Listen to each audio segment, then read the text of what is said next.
Welcome into episode 71 of JD's Empire Sports Talk.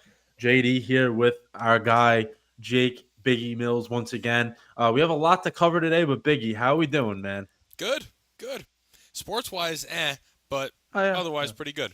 Life is going well. Sports, Yeah. not the case for us. Yeah, We are no. we're both feel like putting our heads in the blender and just twisting it back and forth until it kind of ends it for us. But listen, NFL, that was probably one of the most wild weeks we've had in a very long Yes. time. A lot of teams that should have won games did not win. A lot of blown leads, which I think has been a theme, which we'll get to later. A big theme in the NFL this year, a lot of blown leads and missed kicks, blocks, missed I was field gonna goals in say I've general. noticed that there's been a lot this year, like Too many, I out think. of the ordinary. Something, yeah.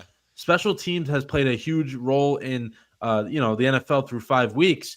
And it just some of those teams, man, you'd think that teams looks like they're going to go to the Super Bowl and then they just lay an egg the next week. So that's something we will get into. We'll get into, of course, our college football talk, which another crazy weekend on Saturday as well. Not the best games, but some crazy outcomes regardless. Yeah, I remember last week we were talking about it, it's not going to live up to the week before. It actually might have, just because there was teams that lost that were like, whoa, okay, this team has no chance at the playoff now. Penn State, but them especially. Then we have big news in regards to Oklahoma, which I know we got into good detail last. Was it last week? No, the week before. They have some big news for them.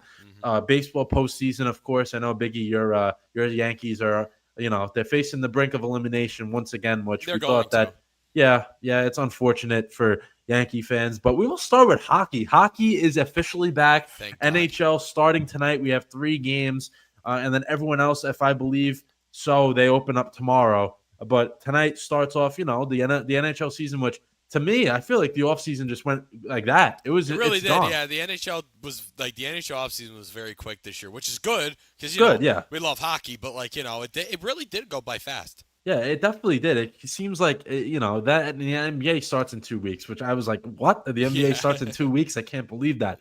Yeah. But in terms of tonight's games, we have, of course, the two-time now champs, Florida Panthers. They're taking on the Blackhawks. They're up 3-2 with about 8 minutes left. So if we know anything about the Panthers, they will probably close that one out easily. And then we'll start their season 1-0. And then we got the Rangers and the Penguins. I have a nice interest in that game, which starts at 8. And then after that, we have the Avalanche and the Kings, a nice Western Conference matchup to finish our night. So I kind of like how the NHL, we see this with the NBA opening night. They usually only do 2 games. NHL decided to, get a little more in there and get 3 games going. Yeah, of course. I totally agree. I watch the NBA more than the NHL, but I would say the NHL.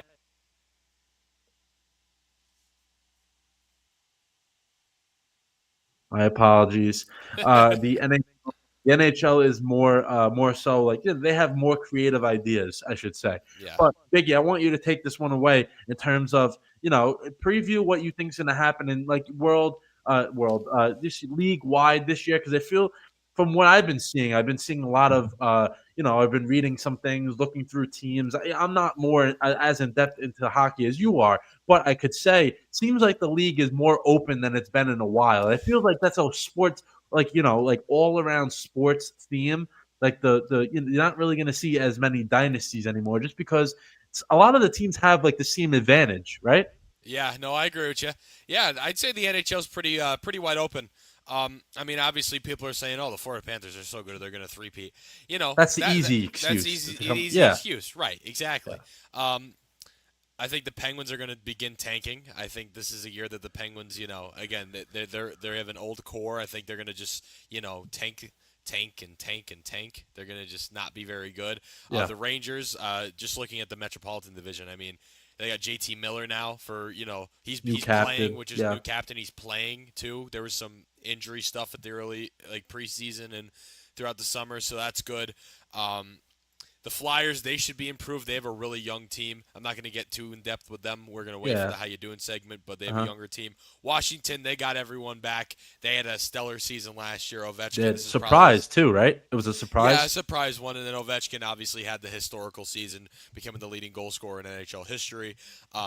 This is probably his last year, I'd say. He was injured a little bit in the preseason. And the Capitals, again, they're one of those teams that I think is still going to be pretty competitive. Columbus, they kind of had a little bit of a surge at the end of the year. So I think they should be decent this year too. And yeah, I mean, this season's going to be fun. I'm excited. The Devils, I mean, they're always a competitive squad. I don't know what's going on exactly with the Hughes brothers right now. There's some like stuff going on with their contracts. I'm not Yeah, 100% sure. I think Luke was re-signed. I think he Yeah, got an extension, but Jack is still, on the fence. But I was right. going to mention something about the Devils. I'm not a huge Devils guy, but I could say I feel like last year they had expectations based off of what they did the year Oh before. yeah, they do. They've had expectations for the last like They have 2 a good years. team. They They have a do. good team. Yes, I yes, think they have a good absolutely. team. So I think I was going to ask you this. They're to me one of the candidate teams to have a bounce back year just based off of the roster they have. I feel like they're Yeah, too good to not to do what they did last year. Shouldn't happen again. yeah. No, I agree 100%. But again, we've seen this happen. Seen this happen the last 2 or 3 years with the Devils. They're supposed to Yeah, be really good, supposed to win the Metro, and and they they don't just do it. don't. They just don't. I just don't. I don't know what it is with them, but they got a good squad, man. I just don't know why they're not, you know, at that point. And then the Islanders, I just don't think they're that good. I don't know if we're gonna see another crazy season. You're gonna see a good season from them. And then Carolina's kind of fallen off a little bit. They had the little bit of hype, a Yeah. couple of years ago, and they've kind of fallen off a little bit. So, so the Metro's looking like the Atlantic. I mean, mainly gonna be Florida. Florida is probably going to win that again. Toronto, they got past the first round of the playoffs finally. They're down. They lost in the offseason. They don't have Mitch Marner anymore. He got traded to the. Oh my, where did he get traded I to? think it was Vegas. I think we talked about Vegas, that like yes, months Vegas. back. Yeah, Yeah. that was a huge shakeup in the NHL, but they still have pretty much everyone. I mean, Yeah, they you have a know, good team. yeah, they have a lot of guys. I mean, like they still have Nylander. They still have Austin Matthews, obviously, who's one of the best in the league. Still is, in my opinion. I think so. You can disagree. They have a good squad, but can they get over the hump? They got the first round playoff win. Now Yeah. could they continue through the playoffs? Just looking in the Atlantic Division, Boston, they should have a better season. I think last year was kind of I don't want to say a tanking year because nothing really came out of it, but it was just a really off year. Martian gets traded midway through the year. They fire their head coach. The Bruins should be improved, though, I think. Detroit surprised me last year. Yeah. Montreal is always in the middle of the pack. Ottawa, middle of the pack. Tampa Bay, still pretty good. And then Buffalo, oh my God. Buffalo Sabres. They're them and the New York Jets are the exact same. Yeah, they're related. They're actually Yeah, yeah. cousins. I don't know They're if you know. cousins. The Sabres and Yeah, the they just Jets live are. a little. They live a little, far apart. But Yeah, and yeah, I like rooting for the Sabres. I went out and saw a game in March. I love the Sabres culture. Like besides being a Flyers fan, I'd say the Sabres are probably my second favorite team, and they're terrible. yeah, they are Uh, awful. Yeah. it's just I think it's management. I think it's stuff like that. And then let's go in the Western Conference. I mean the Blackhawks. You have Connor Bedard who hyped up still. I think a lot. It's his Um, third year now, it's right? his third year now, though. Wow, that Yes, went quick. I know it went by quick. A little bit, some production, obviously, but the Blackhawks just not much around him. The No. Dallas Stars, I think they had a few shakeups in the offseason. I believe they fired their head coach, didn't they? Yes, I Yeah. was going to say that. Yeah. Dallas fired their head coach. They had a few shakearounds. They're always competitive though. Colorado, they're still they're in the mix.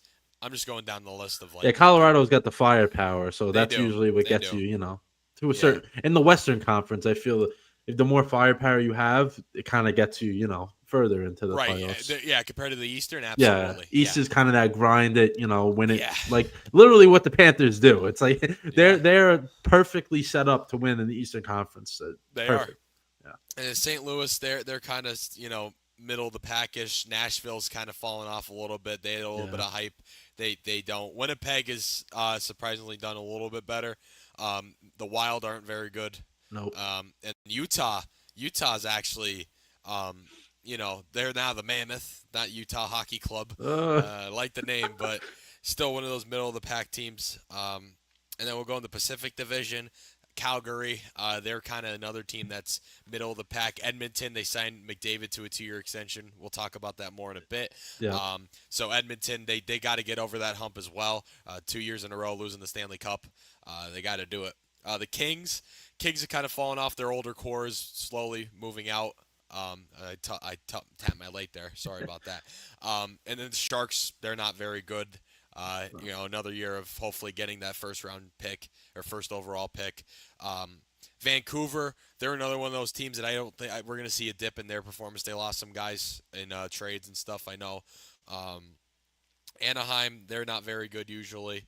No. And then Vegas is still pretty good, I think. I just don't think they're people hype them up as Stanley Cup contenders. I just don't think they're that team anymore. Like since they won at 23, I don't know if they're that team anymore. Still very good. Still going to be extremely competitive, but not. I don't think they win the Stanley Cup again. And then the Mhm. Kraken, they've improved year by year. That's another team that literally has been in the league for 5 years now. Yeah, it's So crazy. yeah, crazy.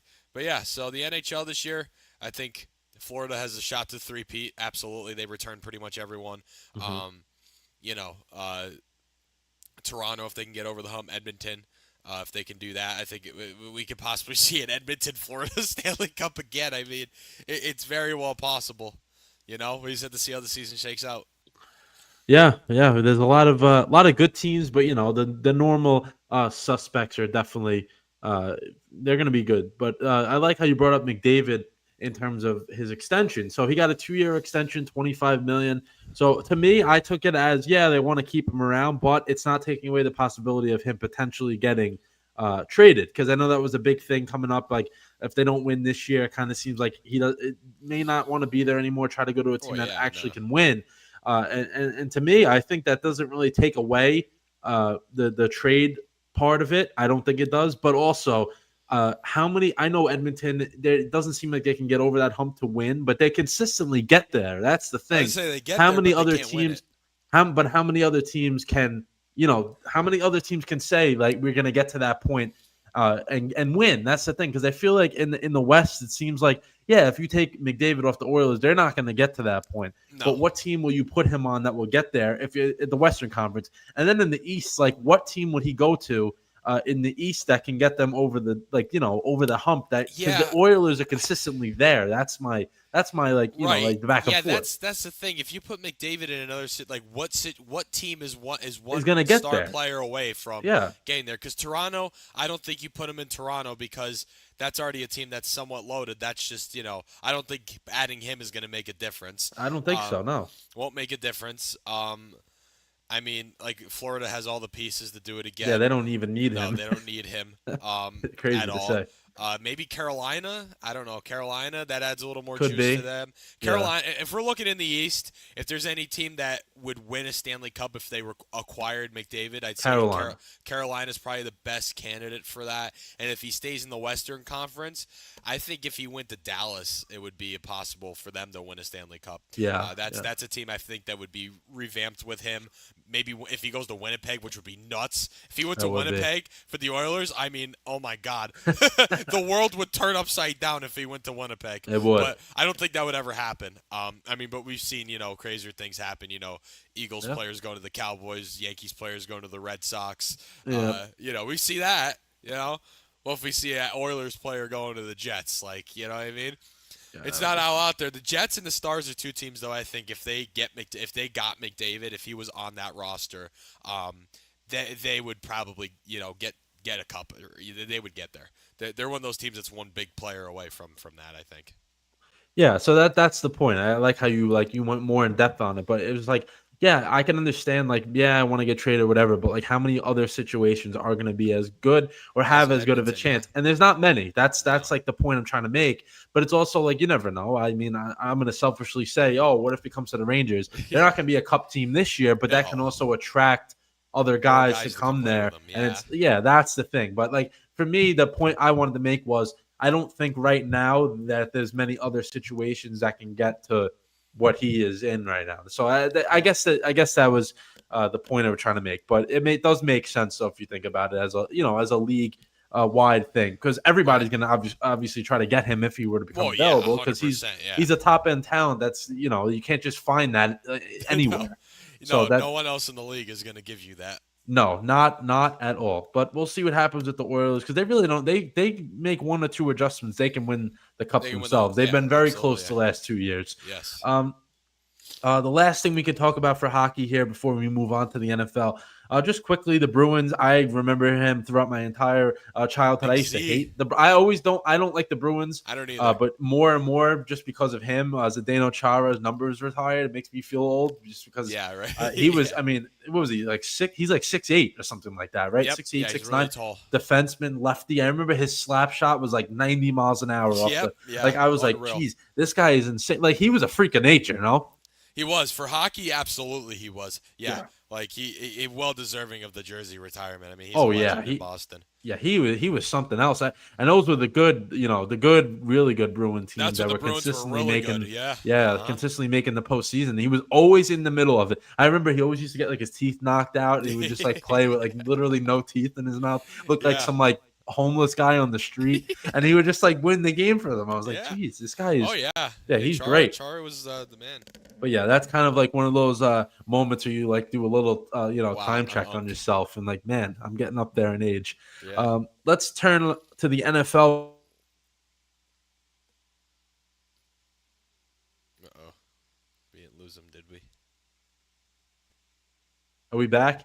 Yes. Oh, this is not the best situation. But so Joe Flacco was the Browns QB for the first 4 weeks of the season before getting benched last week for Dylan Gabriel. Now he's been traded within the division to the Cincinnati Bengals, who have their own quarterback issues of their own. And the point we were talking about last week was, yeah, so the Bengals are going to suck pretty much until Joe Burrow comes back.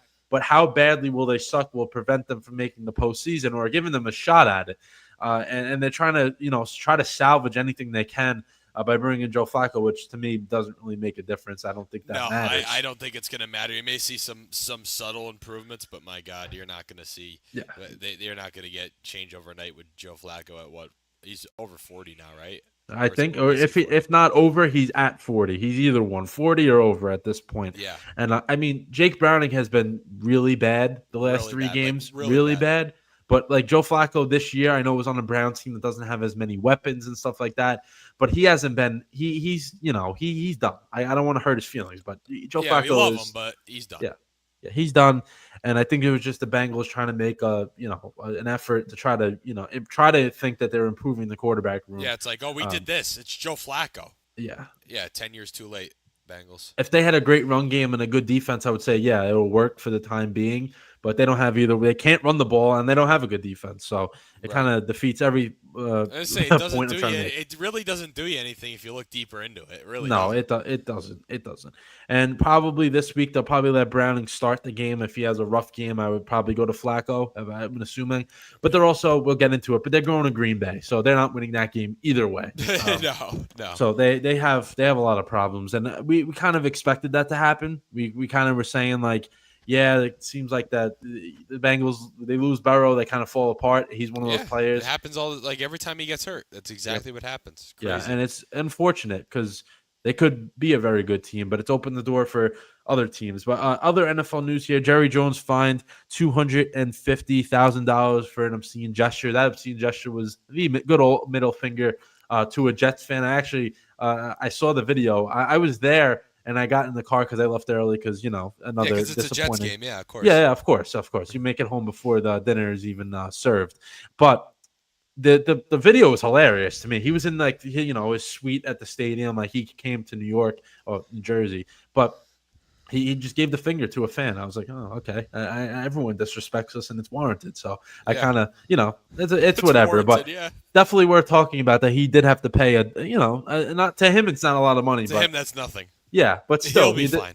Yeah, doesn't maybe takes away one less extra I don't know, whatever you want, trip that Some he goes on. But yeah, but he'll definitely be fine.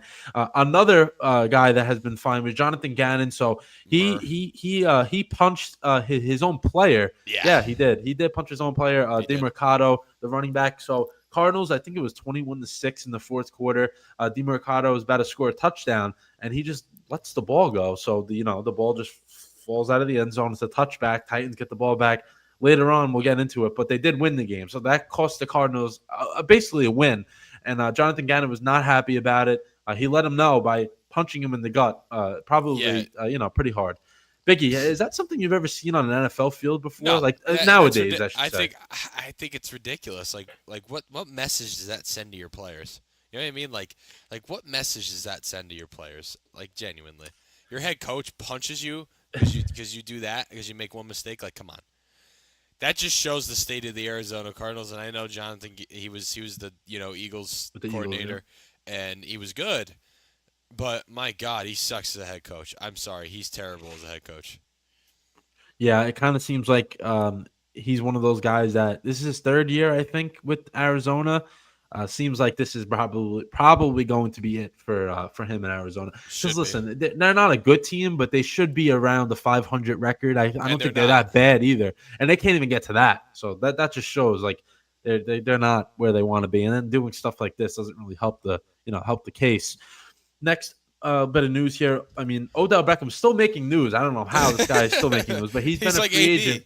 Yeah, literally, just a little bit of a calmer version of Yeah, a little AD. more level-headed Antonio Brown. Yeah, and he's been suspended for 6 games. So if he were to get signed, he wouldn't even be able to play for 6 weeks Yeah. after he gets signed. So I wouldn't expect him to even probably play an NFL game ever again, honestly, No, because he's not. He's done. was he even on the team last year, or he got released something? I think right? he was, and he got released. I don't know exactly. Yeah, he hasn't had consistent playing time in the NFL or in a number of years. So I don't think he's going to be making his way back anytime soon. And then one of the surprises of the NFL so far is how bad the Baltimore Ravens' defense has been with the amount of talent they have. Yeah. And I think they're trying to make something happen.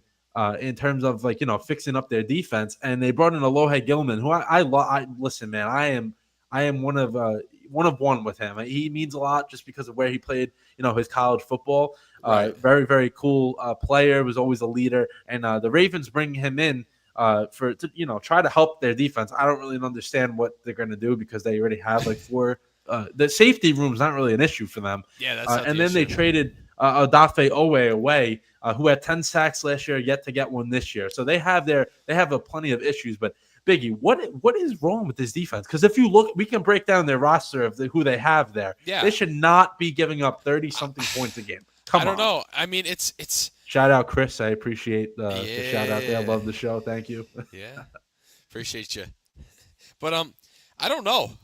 I'll be honest with you. I really do not know because the roster's stacked. The Ravens are a good team, but my God, what is their defense? It's their run defense. They can't stop the run. It's You know what I mean? It's brutal. pathetic. What happened to them on Sunday is Oh. beyond it. Now they got embarrassed on their own. Did you see? I forget who caught the touchdown for Houston. He was doing the Ray Lewis, his dance. He Yeah, was yeah. doing it on their field. If you think about the Ravens, they don't deal with disrespect. No, they haven't in a long punish time. teams. They go in there and they hit you hard. And this Yeah. is just not the Ravens team. They want to make the excuse Lamar's hurt. It has nothing to do with that. The Yeah, it defense has doesn't. been bad since the first game of the season. Right. And last year, if you remember, Zachary Orr was the first. It was his first year last year as DC of the Ravens. This is his second year. They had issues last year, and then all of a sudden they brought in. I can't remember who. It was some older veteran, defensive consultant, and then it changed. I don't think Orr was calling those plays halfway through last year. No. I do not think it was him. No, absolutely not. And I just don't understand how and obviously the injuries on offense hurt a lot. They Yeah. do. That doesn't help you. But when you have a defensive roster like that, how are you getting blown out by the Houston Texans in Baltimore? That's what I want to know. How? You know what Yeah. I'm saying? Like, Yeah, exactly. It's just it's I really very have no mind-boggling. reasoning for it. I don't know how. Like, genuinely, like I don't have a reason for it. That should not happen. Like, it's No. like it baffles me that okay, you lose your offensive guys. That's one excuse. But my God, you still have your defense at pretty much full strength, and you're going to go out like that? Like, come on. Yeah, I mean, we can read some of the players they have here. Their secondary, you have Jair Alexander, who's not where where he used to be, but Yeah, still but he's he's on the still team. good. Yeah. He's still on the team. They have Nate Wiggins, who's a very young corner, but very good. I mean, their safeties, they got Malachi Starks, a very high-profile rookie. Kyle Hamilton, who he's injured, but still he's there. Like these are Right. guys that you have on that team. Their defensive line, they have.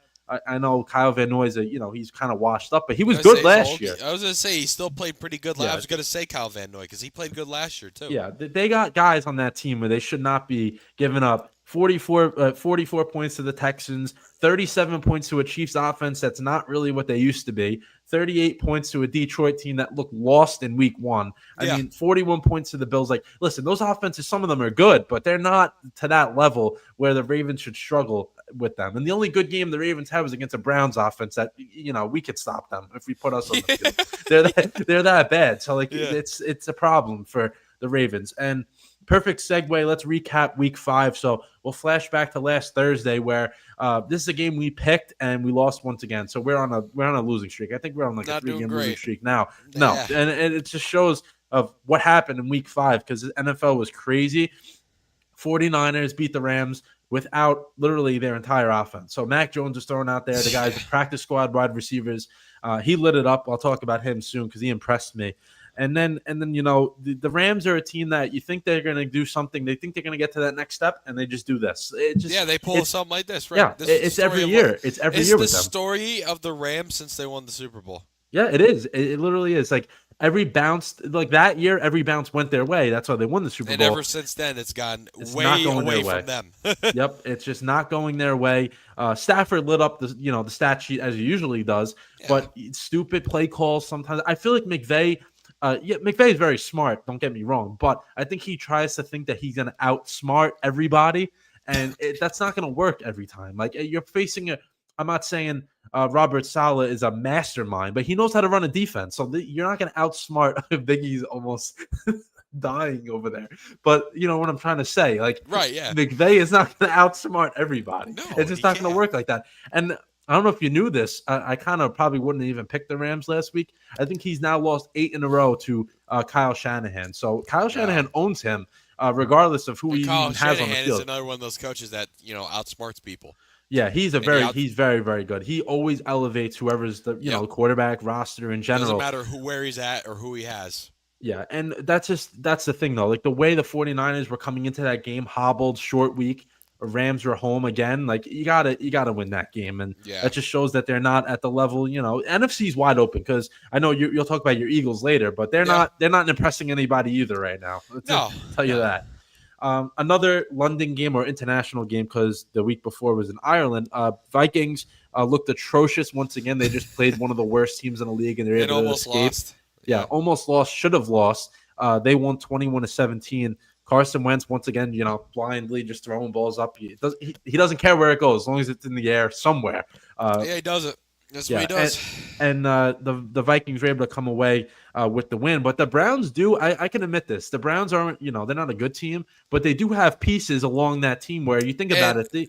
It's their offense, not their defense is bad. I don't like their defense, but their offense is pretty can be good. something. Judkins is an absolute beast. I know he has some off the field issues that he's got to take care of, but he's a guy that can be he can take over like a Barkley type of player. He's shown how good he's been already.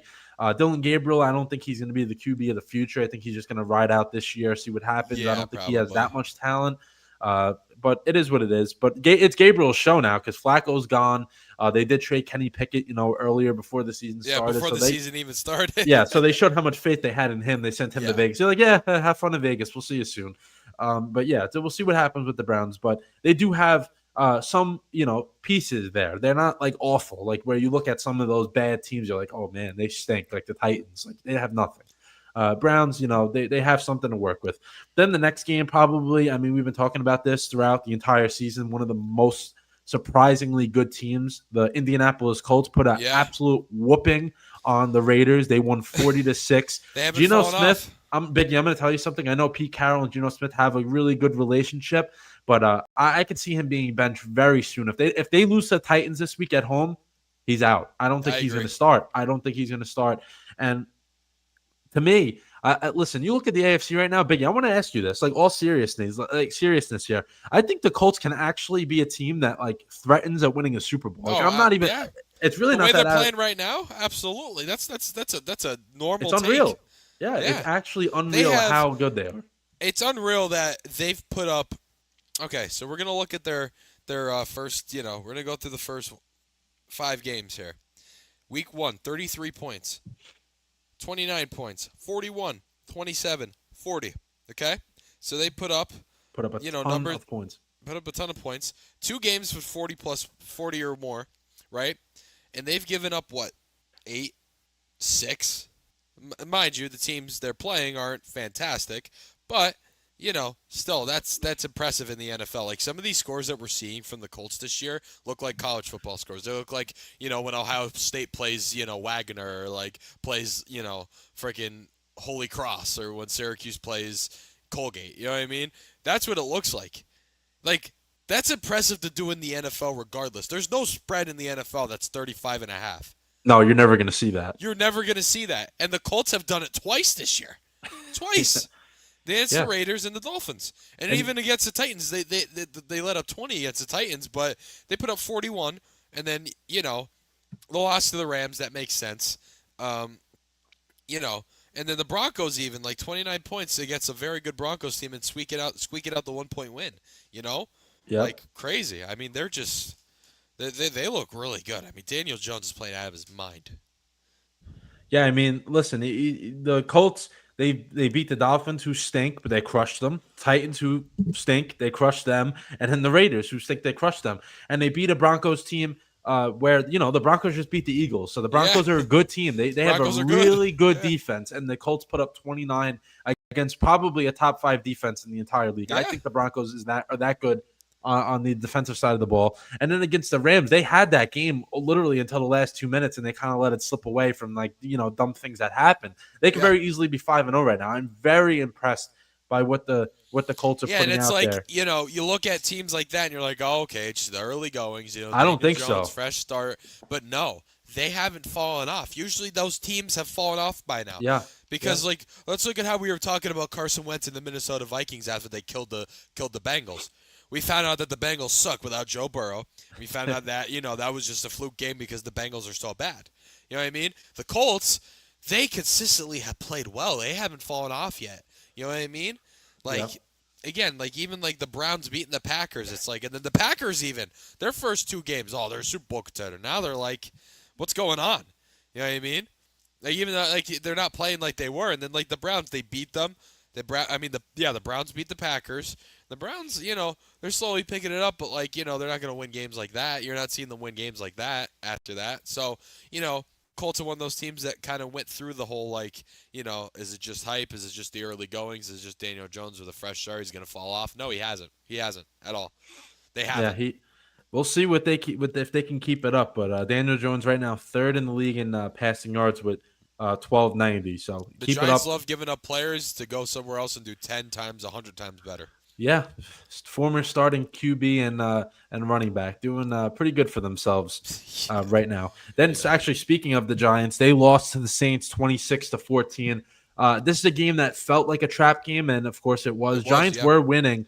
Yeah, they were winning that game, and then they just they couldn't score more than 14. Dart looked really good the first half. Seemed like the Saints went to work at halftime to adjust to him, and he couldn't adjust to what they threw at him. And yeah, both teams stink, but if the Giants kind of, if the Giants, they're not going to win many games the rest of the season. That was one they should have gotten because they're not going to have many by the end of the season. And neither are the Saints. Yeah, no, that's probably one of their. I actually said I thought they weren't going to win a game, but I didn't either. But I Yeah, will say this goes to credit to Kellen Moore with the roster he has, the muster to win and be they're playing hard, competitive, man. and they're competing. So Yeah, you know what? Props to him. yeah, They still don't have the they're talent. yeah, they don't. You can see that they don't have the talent, but there's games that besides I think it was Seattle who they lost to pretty badly. Besides that, they've been Yep. in the games. Like they haven't Yeah. been, they haven't been out of the games. They've been in there. They have a they have one of the worst talent like across the board rosters in the league. Yeah. And giving They them might have credit. the worst. Yeah, they probably do. Up there with the team I like. But I think I think that's good for the Saints in terms of they're really they're trying to actually win a football game. Not like they don't look disinterested. I should say that. Yeah. The next game was the Cowboys game I was at. Actually, the Cowboys beat the Jets 37-22. This was a game that went from. I'll talk about it later, but in terms of the game itself, because I want to talk about the Jets as like a something else. But in terms of this is a game that was 10-3 in the second quarter. Late in the second quarter, Jets are driving. Brees Hall fumbles. They let up a touchdown, then they let up another touchdown. Turned out to be 23-3 because of a missed extra point at halftime. It just shows this. What I can say about the Jets now is they're a team that they have one thing go wrong for them and they crumble. They cannot come back from it. It just snowballs, and then you look up at the scoreboard within 3 minutes, and you 13 extra points are put on you just like Yeah. that because you can't recover from it. It just shows that it's a team that's they don't know how to win, which I've literally been saying on every single episode. They don't know how to win games, and they don't have the terms of like they don't have that dog quarterback where you're like, No. oh, you know what, he can get us. We just turn the ball over, we let up a touch. Uh, yeah. So I was saying that they don't have that type of guy that can, respond. They don't have that. So that just shows why they're not a good team for many other reasons, which I'll get to later. Then your team, Biggie, they lost a game which they were up 17-3, if I remember correctly. They lost 21-17 against the Broncos. Broncos shut down the Eagles' offense, which, listen, I know your receivers, they're going to complain, whatever. Let them complain. You have Saquon Barkley as your running back, and you only give him the ball 6 times out of the backfield. Are you kidding me? Six Yeah. passes. What are we doing? What Yeah. what is going on there? I don't like the way the offense is being ran. I really don't. You should be getting guys like AJ Brown the ball more, But right? not at the expense of Saquon Barkley. That's No. that's the Well, point I'm trying to make. that was my next point. Yeah. Why are we not using the best running back in the NFL? Look are what he we did doing? last year. Why are we not using the best running back in the NFL right now? Like, seriously, we have the best. Sorry, Ravens fans, you guys suck right now. So I can't say Derrick Henry is the best running back. Saquon Barkley is, okay? And our offensive coordinator, I'm going to be honest with you, I don't even know his name. I forgot that we had. Kevin Patullo. Yeah, Okay, I so know. Kevin Patullo. Why are you not using the best running back in the NFL to his full advantage? And you're not throwing to your Unreal. best receiver. Devonta Smith has become the number one guy. But A.J. Brown, he was the number one guy for the last, 2 or 3 years? What are we doing? Yeah. We're lucky that we even won those couple games at like the first 4 games. They could have arguably lost all of them, honestly. In that Rams game, we should have lost. I mean, what until you get hey, this goes to my point. What happened to lead us to win that game? To get us in the position for Jordan Davis to go take that play. Who did we start to throw to? Who made the big catches and who scored the touchdowns? Tell me right now, JD. AJ Brown. It was AJ Brown, yeah. So what are we doing? And seriously, I'm pissed that they're not using Saquon like they should be and like he was last year. That's really making me upset because he is the best running back in the league, and I don't know what we're trying to do.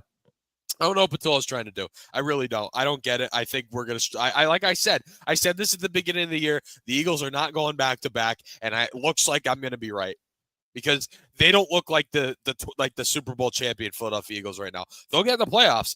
They'll make the NFC Championship. They're not winning it. No, the way they look right now, they look very, very dysfunctional. Like they could just tell they have all year. Yeah, they have. It's just they even they're did the last Eagles. year. Honestly, no one talks about it because they're the Eagles and they're winning. And yeah. I'm saying that as a fan. They're the Eagles and they're winning. No one's talking about it, but it is frustrating watching that team have the best running back in the NFL and 2 top 5. I could argue 2 top 5 receivers. All right, I could argue that, arguably. If not top 5, top 15, top 10. Definitely top 15. Definitely have 2 of the top 15 receivers in the NFL and the best running back. I get it. Your defense is a little depleted because you lost some guys at trades, but it's no excuse. It's the offense at this point. The defense is actually playing really well. Our defense hasn't missed a beat. It's our freaking offense that can't do anything because we have an incompetent offensive coordinator who won't run Saquon and won't use AJ Brown. I can see why he wants to leave. Yeah, it's very confusing. That whole the whole game was very confusing. Then the next game we have was Miami versus Carolina, probably one of the better games of the week. Not in terms of the teams, Surprisingly, but just a really good game. surprisingly, yeah. Yeah, Miami was up 17 nothing, and Carolina came back. Just shows how bad the Dolphins are. Their only win is against the Jets, and it shows you everything you need to know. But what I want to say about this game, man, Charlotte Hornets announcer Eric Collins was the play-by-play of this game. That man, really? he was electric. I saw all these like videos, regardless of who was scoring touchdowns. He was like screaming his head off. It was so it was great. Like that's what makes you want to watch a game. Yeah, he was great. I wish I was watching that game that compared to what I went through. But it was a really good game. Panthers are 2-3. We both said that they were going to be a team that 6 to 8 wins in that range because Carolina's not really. They're not that bad. They're really not. And they showed that they can win games coming from behind, win games the normal way. They have a okay squad over there. They're not that bad. And then we have the Texans. We talked about this in length, so we can kind of skip it. But they beat the Ravens 44-10. Then one of the wildest games I've ever saw. When I got home, I put it on Red Zone, and they kept showing this game. I was like, why do they keep showing this? Titans beat the Cardinals 22-21. Cardinals were up 21-6 in the beginning of the fourth quarter. DeMercado, that whole situation, fumbled the ball in the end zone, went out of the back of the end zone, touchback. Then the Titans, there was a ball where they threw it up, hit off like 4 different guys. The Cardinals picked it off, then they fumbled it into the end zone where the Titans guy picked it up and scored a touchdown on it. Then the Titans were able to make a stop. Kyler Murray gets hit in the face with the ball on a snap. There's a lot of things going on that all went the Titans' way, which is, for a team that sucks, I don't know how the hell it went their way, but it did. Your quarterback says you're, Yeah. We know what Cam Ward said, and they were able to escape somehow winning that game, which I know hurt a lot of people in terms of betting and survivor pools and all that good stuff. Yeah. Hurt a lot of people, and that's what we said. The Cardinals, they're just not a team that is serious. They're really not. They're an unserious organization. And Gavin's fired at the end of the year. Yeah, I think so. Yeah, I don't really see him sticking around. Then one of the better games of the week as well was the Bucs beating the Seahawks 38-35. This is a back and forth. One scored a touchdown, other guy scored a touchdown, another guy scored a touchdown. It was back and forth. Baker threw for 379. I know Darnold was over 300 yards as well. Both threw multiple touchdowns. Great game, just an absolute great game until Darnold throws a pick when he had a chance of winning it. Baker takes advantage, and the Bucs win again. All 4 of the Bucs wins have been, I think, within the last minute or minute 30 of the game. And they do it again. They just do it again without Mike Evans, without Bucky Irving, without McMillan. I know Godwin is back, but he's not really in the mix. But Biggie, you think about this within the next 2 or 3 weeks. This is a Bucs team that's going to get Mike Evans back on top of Ibuka, Chris Godwin, and McMillan's going to be back as well. A really good rookie last year. Yeah. Then Bucky Irving comes back, and this is a team that's 4-1 already. Really good. After watching him play against the Eagles, I'm really high on Bucky Irving. I really like him. He's good. But you know what? This is the complete opposite of the Bengals. You lose some key guys, and you still win games, so it doesn't set you back. You get all of them back, and you get hot. Look out. The Bengals, you lose your guy, and you suck, and you lose too many games to be in it. Complete opposite. I just thought I'd bring that up because it's a pretty easy comparison there, But the Bucs are winning and look good without those key guys. When they come back, look out. Yeah, the only thing to me that would hold them back is just Todd Bowles as the head coach. I think that's the only thing holding them back. I just prior experiences, I should say. Well, that's just the Jet fan. Yeah, but I just don't think he's really a good coach. I just think he has a good team that they can kind of run themselves. But we'll see. We'll see what happens. But the Bucs have the tools, man. A wide open NFC. They have the tools to go out there and get far into the season. Then we got the Lions beating the Bengals 37-24. Jared Goff outstanding again. So pretty much after week one's embarrassment against the Packers, Lions have won 4 straight, have scored, I think, over 30 points in every game. Defense looks good. They got everything rolling for them. They beat up on a team they should have beat up on, and they took advantage. They move on to the next week. Lions are quietly, it's weird to say, but they're actually quietly winning games that really not really many people are, putting all their attention on right now, just because, the Lions lost their OC, the greatest OC of all time, Ben Johnson, and they're still scoring, so it doesn't matter. They're still getting it done when it matters. And they're 4-1 right now. So that week one, no one remembers that anymore. No, it doesn't matter anymore.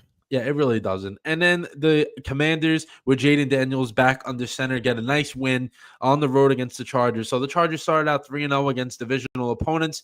They now have lost 2 in a row. So the Chargers, unserious again. They're a team that, they'll make the playoffs. They're not going to go far. This is a game you have to win. If you want to be taken as, a Super Bowl contender, you got to win this game. And they didn't. And for the Commanders, this is a big win for them. They're at 3-2 now, and they didn't have Terry McLaurin either. And I think the Commanders, we talked about this, Biggie, that they're probably going to be what they were last year in terms of record, but it'll feel a little different because they have expectations now. So they got after last year, they have very high expectations. Yeah, they got to go out there and win it. I think they could, but they're having some. I think Jane Daniels and the Commanders are having a little sophomore year slump. Yeah. I think his numbers they'll get back up there. But he's battled injury. Even when he did play, he missed 2 games, but the first 2 games he played didn't look great. He looked good the other day, though. I could say that he did look really good. And for them to get their defense, rolling again, that's big for them because their defense hasn't been good to start the season. And then one of the biggest upsets of the week, Patriots go on the road and beat the Bills 23-20 at the Bills. Buffalo. Sunday Night Football at Buffalo. Can I say it? The Bills, the Patriots actually might be, a good team again, like someone to worry about. Well, remember I said it when Mike Vrabel. I can't count him out. Yep. Here we are. I told you. I can't go through this again. I cannot go through this again. This sucks for you. Yeah, I know. I can't do it again. It also kind of sucks for the Bills too because you lose that game, and then you have the Patriots who could fight with you a little bit. I mean, but the Dolphins and Jets, they suck. So it's like they're out. But it's like they're out of the picture.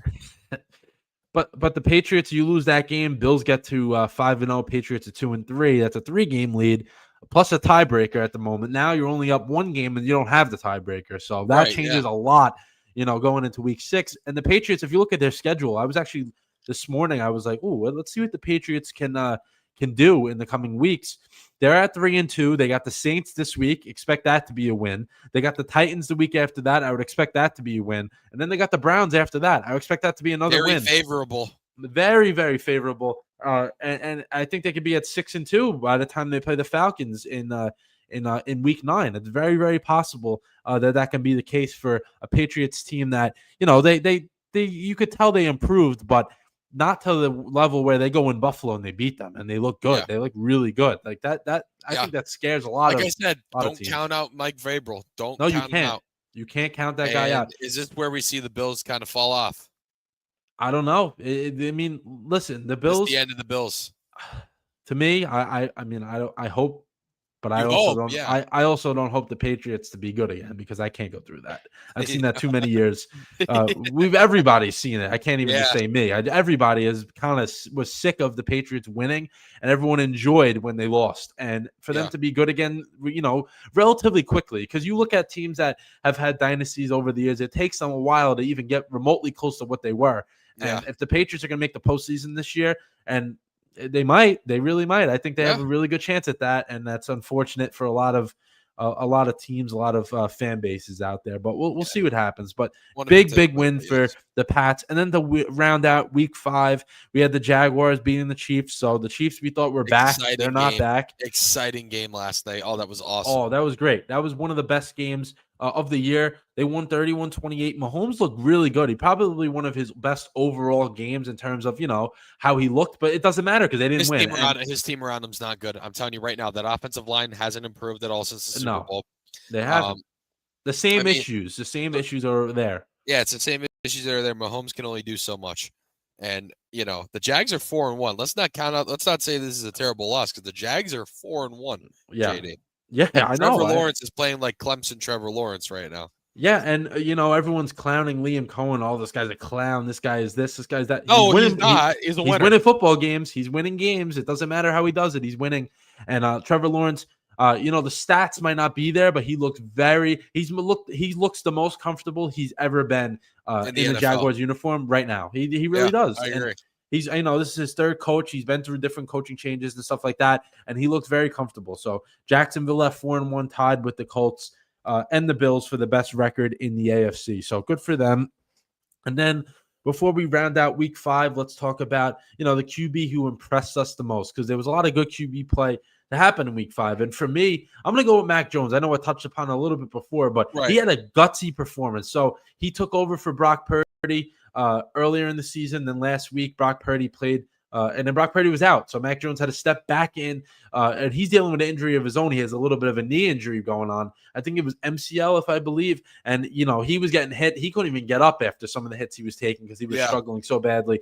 And then they said he was dealing with some cramps as well. So he had a lot going on. He was like hydrating in between drives, getting worked on. Then I think he got hit in his forearm or something like that. So he was working on his forearm in between drives. Still goes out there, hits 2 touchdowns, 342 yards. I mean, he was throwing his number one receiver was Kendrick Bourne, who hasn't been good since like 2018.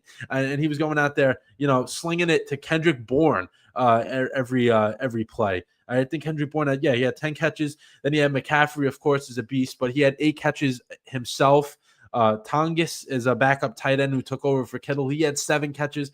I mean, the Marcus Robinson, another guy that's he hasn't ever been good, but his prime was probably before COVID. And he's throwing to guys like, they haven't been that great. And he's throwing to players like that. And Mac Jones just goes out there, throws for almost 350 yards and 2 touchdowns, and dealing with all those injuries and getting the 49ers to a 4-1 record. So good for Mac Jones. But Biggie, who was your QB who impressed you the most in week 5? Trevor Lawrence. Oh, yeah. Again, not an impressive stat line like you said, but it's how he played. But it's how he played. He won that game for them. He had the game-winning touchdown, rushed it in. Crazy he play. Looked very, very, very, very good. He looked very, very good, and he's been looking really good so far this year. That division now looks a little more competitive than we thought. And we thought it would. Yep. It's actually one of the more competitive ones right now in the NFL. Yeah, we actually clowned the division. We're like, yeah, it's gonna be one of the worst we've ever seen. 2 teams at 4-1, Texans at 2-3 right now, and they look like they're getting themselves together. So we'll see what happens. And then an overreaction from week 5. So I know this has really nothing to do from week 5, but as a whole. So the Cowboys, listen, I got to watch them in person. That offense, very impressive. Brian Schottenheimer is a very good schemer. They get most of their good plays, not because of the talent they have. It's because of what they do to get open. They were guys that were running wide open. Dak getting Dak on the move. That's Dak's game. That's how he makes his money. Yeah, I hate to admit it, but it is. Yeah, it is. They roll him out to the right, roll him out to the left. He knows he knows how to do that. Hitting his tight end Jake Ferguson over and over and over again, taking deep shots when he has it, taking the check down short passes when he needs to. That offense is great. But my overreaction is if the Cowboys can turn that defense around, they're going to sneak into the postseason, which I don't think anybody expected coming into this. I think if they can turn that defense around, they will make the postseason. Now, I'm not saying win the division. I'm just saying make it as a wild card and sneak in there as a 7 seed. I can see it happening. I really can. Yeah. For me, I don't really know. I mean, this is a tough week to really, say anything. I know I said it early in the year about the Chiefs, and it's looking to be a little more. Do the Ravens miss the playoffs? I can see it happening, man. Do the Ravens miss the playoffs? Like slightly, but do they miss the playoffs for sure? Ravens miss playoffs. That's there you go. It's my overreaction.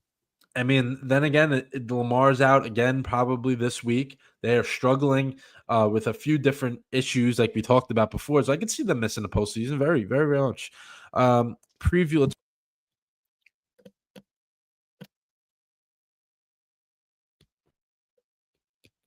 My apologies. This situation with the mic is not working out too great today. But let's preview week 6. And then, before we move on from the NFL, we'll kind of go through the standings, see who's in what spot. So week 6 will actually start Thursday, of course, but it will be in MetLife where the Eagles are coming to play the Giants, where I think we can expect this one to be a get-right game for the Eagles. I think that the Giants I think the Giants are, they're really not good. We all know that, but I think the Eagles are going to try to take out some frustration. Barkley, I think Saquon's going to have a huge game. I think he's going to be well over 100 yards, multiple touchdowns. You see what he did last year against the Giants, and now they're coming He's a off. giant killer. Yeah, and they're coming off a loss that, not really a good one. So we'll see what the Eagles can do. Then Sunday morning, Broncos and the Jets taking, they're playing each other in London, which I cannot wait to wake up for. Yeah, I'm so excited to watch my team score probably less than 10 points and give up 30, but I'll be up for that one, locked in. Then we got the Cardinals taking on the Colts in the 1 o'clock window. Chargers taking on the Dolphins, but Chargers need to get back in the win column. So yeah, I was gonna say they need to do something. And it is a trap game though. They're traveling, from all the way from the West Coast to the pretty much the end of the East Coast. We'll see what the Chargers can do. Then the Patriots looking to keep showing they're for real, going to New Orleans against the Saints. Browns taking on the Steelers with Dylan Gabriel going up against the Steelers defense that looks like it's turning the corner. So that should be a game for Dylan Gabriel. Probably going to get sacked about 8. Is Mike, dude? JD's mic is not micing tonight. Oh,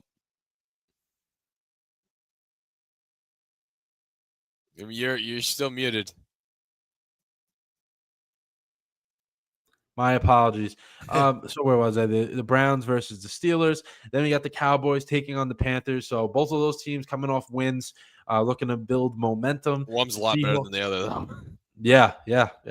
Seahawks taking on the Jaguars, which would be a really good game because Seattle, they come off a loss, but they played really well.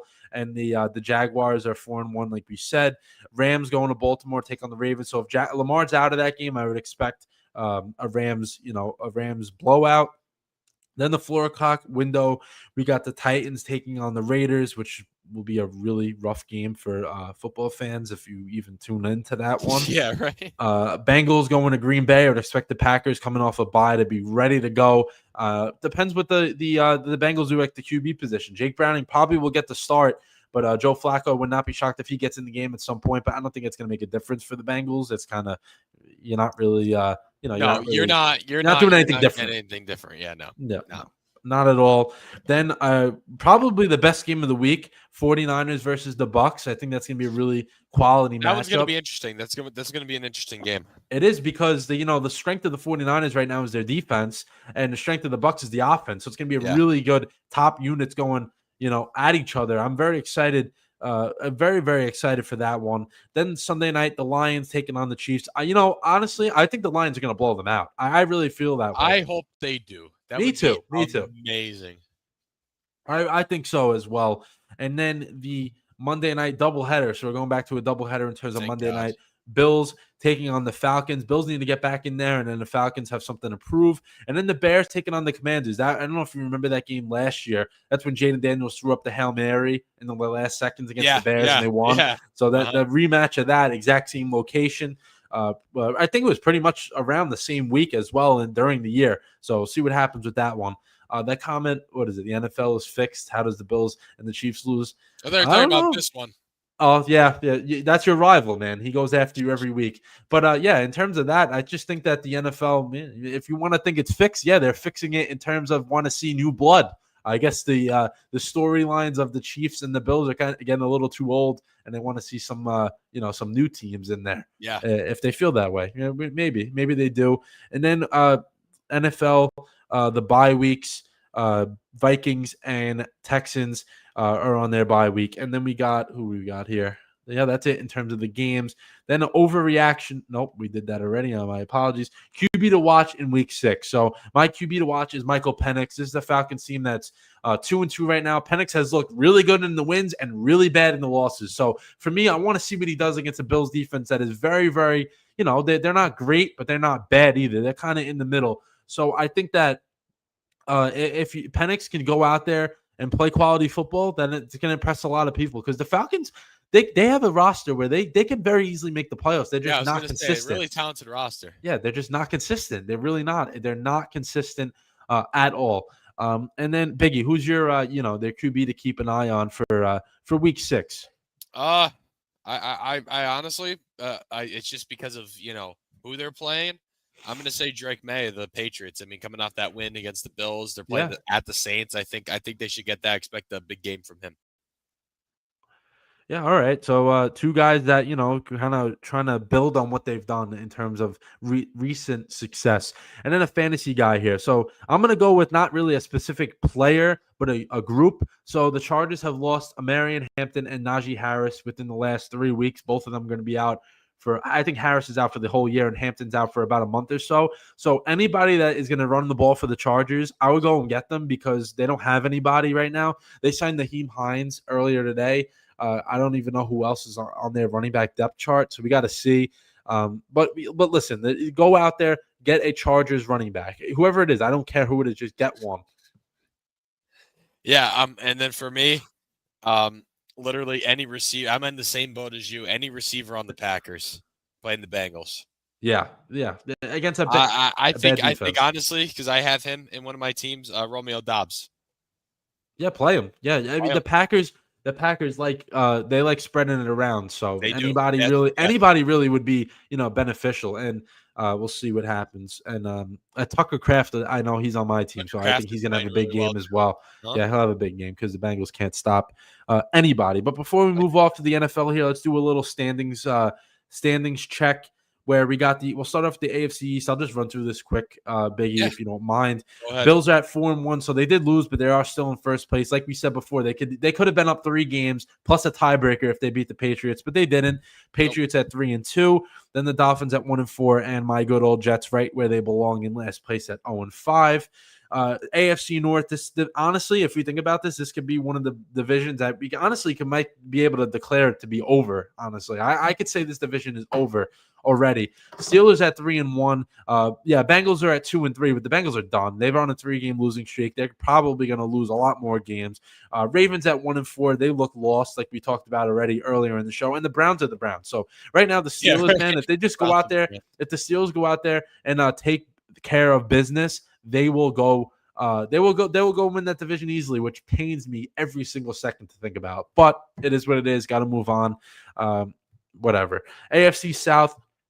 Colts won first place 4-1. Talked about them before. They've been outstanding. As the Jaguars 4-1 as well. Both tied. Texans at 2-3 and the Titans at 1-4. So all those teams did get a win last week in the AFC South. Then the AFC West, which is the division that's up for grabs right now. Chargers at 3-2 after starting out 3-0. Broncos at 3-2 after starting out 1-2, so they're getting hot at the right time. Chiefs at 2-3, they're kind of in the middle. The Chiefs are a team that started at 0-2, won 2 in a row, now lost whatever. And then the Raiders are at 1-4. They're probably going to be in last place. They're as bad as I thought they would be. But not a lot of people. Oh, they have Geno Smith, the Pete Carroll. Doesn't matter. Raiders stink. They absolutely stink. And then the NFC, we got the Eagles at 4-1. They're still in first after a rough loss. Commanders at 3-2 after a big win on the road with Jaden Daniels back in the fold there. Cowboys at 2-1. Remember that tie they had against the Packers, and then they also beat the Jets this week, so they get back to 500. And then the Giants at 1-4. They'll stay right where they are in last place for the whole season. Then we got the Lions at 4-1. They're on a 4-game winning streak. Packers at 2-1. They're coming off the bye. Vikings at 3-2. They have looked god awful every game they've pretty much this year. And then the Bears at 2-2. They're also coming off a bye. They won 2 in a row. And then the Bucks 4-1. I think they got the division in the wraps. Falcons at 2-2. They're coming off a bye. Panthers at 2-3. Coming off a nice win, and the Saints at 1-4. And then the NFC West 49ers, surprisingly to me, at 4-1, leading that division with a great defense. Look who's running that defense over there. He's doing great, right? Right. Seahawks at 3-2, Rams at 3-2. Seahawks they should have won that game. Rams also should have won their game. And then the Cardinals at 2-3. Another, Cardinals started at 2-0 and they've lost 3 in a row. So a big drop off from the Cardinals there. But that'll do it for the NFL. And then one of the comments before about talking about my experience. Right, yeah, you're getting flamed right now. But there was something about me. What I did, guys. Yeah, me talking about visiting the radio booth. I will get to that when we get to how you're doing later, because that was the only highlight of my experience Sunday afternoon. We're highlighting these. Yeah. Biggie, you get hate, man. You get a lot of hate. Issue with the Steelers game. I don't know. I just don't like the Steelers. I don't have an issue with them. I don't think they're playing as good as they should be right now. You know what I mean? But no, Yeah. I wouldn't say I'm a Steelers kind of hater. I guess. Wow. Come on, Oh man. man. This guy Um, hates me, Marty. let's get into college here where Biggie, we talked about this 2 weeks ago. John Mateer undergoes hand surgery and he's pushing to play this week. So it shows Yeah. how much urgency Oklahoma, they play an unranked Texas team now, but still a good Texas team. Yeah, I And was they gonna need say, every yeah. win they can get. But this is showing something to me, man. If I'm an NFL team, I'm looking at this guy. He's a warrior. This guy's coming off hand surgery two Yeah. weeks later, To go definitely out ahead and of play in this schedule. rivalry game. I mean, Yeah. that's a huge attribute in the getting drafted. If I'm an NFL GM or GFN, oh my God, NFL scout, Yeah. I'm looking at that and I'm saying that's someone I'd want on That's my what you team. But yeah, want. Yeah, you and want that. especially I understand it too because it's a rivalry game. I get it. Yeah, so good for him and good for Oklahoma. So if they get him back, they're gonna blow out Texas. Yeah, yeah. That's literally what we talked about. Like they need him to play because they're not going to win games if he's not available for them because Right. of how good he's been. And also in terms of if you want to think about his Heisman chances, this puts him right back in there I was because he's gonna not say missing this that could many revive games. his Heisman chances. Yeah, he only missed one game because they had the bye week as well, so they'll be fine. Other college news here. We got Coach Prime, who's been struggling with his health. He undergoes another procedure. You could see him limping and everything Yeah. the other day. Unfortunate for him as he's having a rough season and just his health as well. Up in the air every single week. He's walking around with no shoe on because his foot's all Yeah. messed up and stuff like that. Unfortunate for Coach Prime because you love the energy he brings and he kind of Right. holds him back a little bit when he can't show what he really wants to show. So Yeah. hopefully he gets better soon. Then the week 6 recap. So Biggie, we'll do the usual. I'll take care of the headliners and I'll let you get it. Dive into some other games that happened. But the games I wanted to, touch upon was Miami winning the close one on the road against FSU. They won 28-22. And Miami, they're in the clear, man. I think they can finish undefeated if they, take care of business every week. But that was the most difficult game I think they had left, and they took care of it on the Yeah. road, tough environment, night game, and they went out there and they got the win. Penn State season is over. I think We CT know is. That's that. why CT's not here tonight. He's still upset. He's still hiding in his room and Yeah. under his pillows and his sheets and everything in his blanket. He's out of it. Penn State, yeah, they lost to UCLA, a team that didn't have a win and probably was one of the worst FBS teams before last week. Yeah. Fired everybody. They didn't even. I didn't even know they had a coach on their staff going into last week's game, and they won. They won Yeah, they did. 42-37. I really like Big that game. interim coach that they have. Really like New Heisel. Really like him a Yeah, lot. yeah, Hope he's he a gets hired. pretty cool guy. Very young as well, so I think the players Yeah. gravitate towards that nowadays in college. So UCLA pretty much ends. I'm gonna say it. They end Penn State season. It's over. Yep. Texas loses to Florida on the road, which Texas they're Oh my that's God. we That's like talked about Texas, man. ooh, They're a team that has not looked great all year, and the two times they have an opportunity of beating, a quality opponent, they don't do it. They yeah. just didn't do it. Right. Arch struggled again for the most part until the end, and defense. They're supposed to have this great defense. You'll have 29 points to a guy that can't even throw, and he actually threw. He threw for 300 Yeah, yards. you look Probably, good. Yeah, you made him look good. yeah. DJ Lagway, I think he's thrown for 300 yards combined before last week, and he Yeah, and he actually got goes out there that and in like one game against yeah, Texas. it's unreal. College football, man, unreal. That's why it's great. Bama beats Vandy pretty much handily again. So I Bama, saw they that did. coming. I knew that was going to happen. Yeah, I think It's not that Vandy's bad. It's just I think Bama Bama's after a that week, wagon right now. They look like they're getting back to yeah, what they it's were. after that week one game, they've come around. They've improved for sure. I knew that game wasn't going to be close. Yeah, and then Iowa State loses to Cincinnati. Iowa State was a Upset win team there. I'm Yeah. very. I love Iowa State. I'm a huge Yeah. fan. I'm hoping that their quarterback is my quarterback next year. My team's quarterback next year. I'm a huge fan of Rocco Beck. Just the way he plays, looks like an NFL ready Yep. QB. So that's unfortunate. And then their defenses didn't hold up because he was able to put up 30 points, 314 yards, and 2 touchdowns, and they still lost. But any other games that caught your eye in terms of this week? Yes. Absolutely. All There's right. quite a bit I want to talk about here. Um, Yep. so Yeah, Arch should talk. take Manning off the back of his jersey. I don't know if you saw that comment before. I didn't want to cut you off. Yeah. I Yeah. mean, you're not wrong, Marty. I mean, really, like like right now, it's not good. It's It's an embarrassment embarrassing for the the line. culture, honestly. It is, yeah. So obviously, we got into the Penn State UCLA game. I mean, that was embarrassing. James Franklin's got should be gone. He probably won't be, but he should be. Um, what was the game? Oh, Pitt and Boston College. I mean, we knew Boston College wasn't great, but my God, Pitt to beat them 48-7, like wow. And the Pitt team, they benched Eli Holstein, their quarterback. They had a true freshman playing quarterback. Goes out there and literally kills Boston College. Boston College, obviously, like I said, not very good, but still to do that. And again, I'm not very high on Pitt. I'm not, that. I don't like them, but No. I think they have the pieces, and I was surprised when I heard they're benching Holstein, which I get because he's inconsistent, but I did not expect that. So big win for the Panthers. Virginia and Louisville went in overtime. Virginia ended up winning. Louisville's been pretty good so far in the year. That was their first loss of the season. So that was a very close ACC game. We knew that was going to be good. Clemson gets it going. Beat North Carolina. North Carolina is going to go 2-10. I'm telling you right now, they're not winning another game all year. Maybe literally, I And don't think. we're enjoying that. Yeah, we are absolutely. Let's see, what are some other games here? Boise State, Notre Dame. Kind of expected a little more from Notre Dame in this game. I mean, Me Arkansas. too. Obviously, that was a little. Arkansas was bad, but I did not. I thought Notre Dame would have put up some more points in this one. Yeah. It was a little too close for Notre Dame to play Boise State. Michigan, Wisconsin. Michigan won 24-10. Kind of expect that game to be a little more competitive. Let's see what else. Texas A&M blows out Mississippi State. I thought that game was going to be competitive the way Mississippi. It was in the beginning for the Yeah, first 3 quarters or so. yeah. I was going to say it was, but I'm shocked they pulled away with that. Like, Yeah, I didn't think they would either. because Yeah. the way they played Tennessee last week, I was like, this Mississippi State is going to do pretty well. Yeah. And yeah, they did it. And then Miami and Florida, you already talked about that.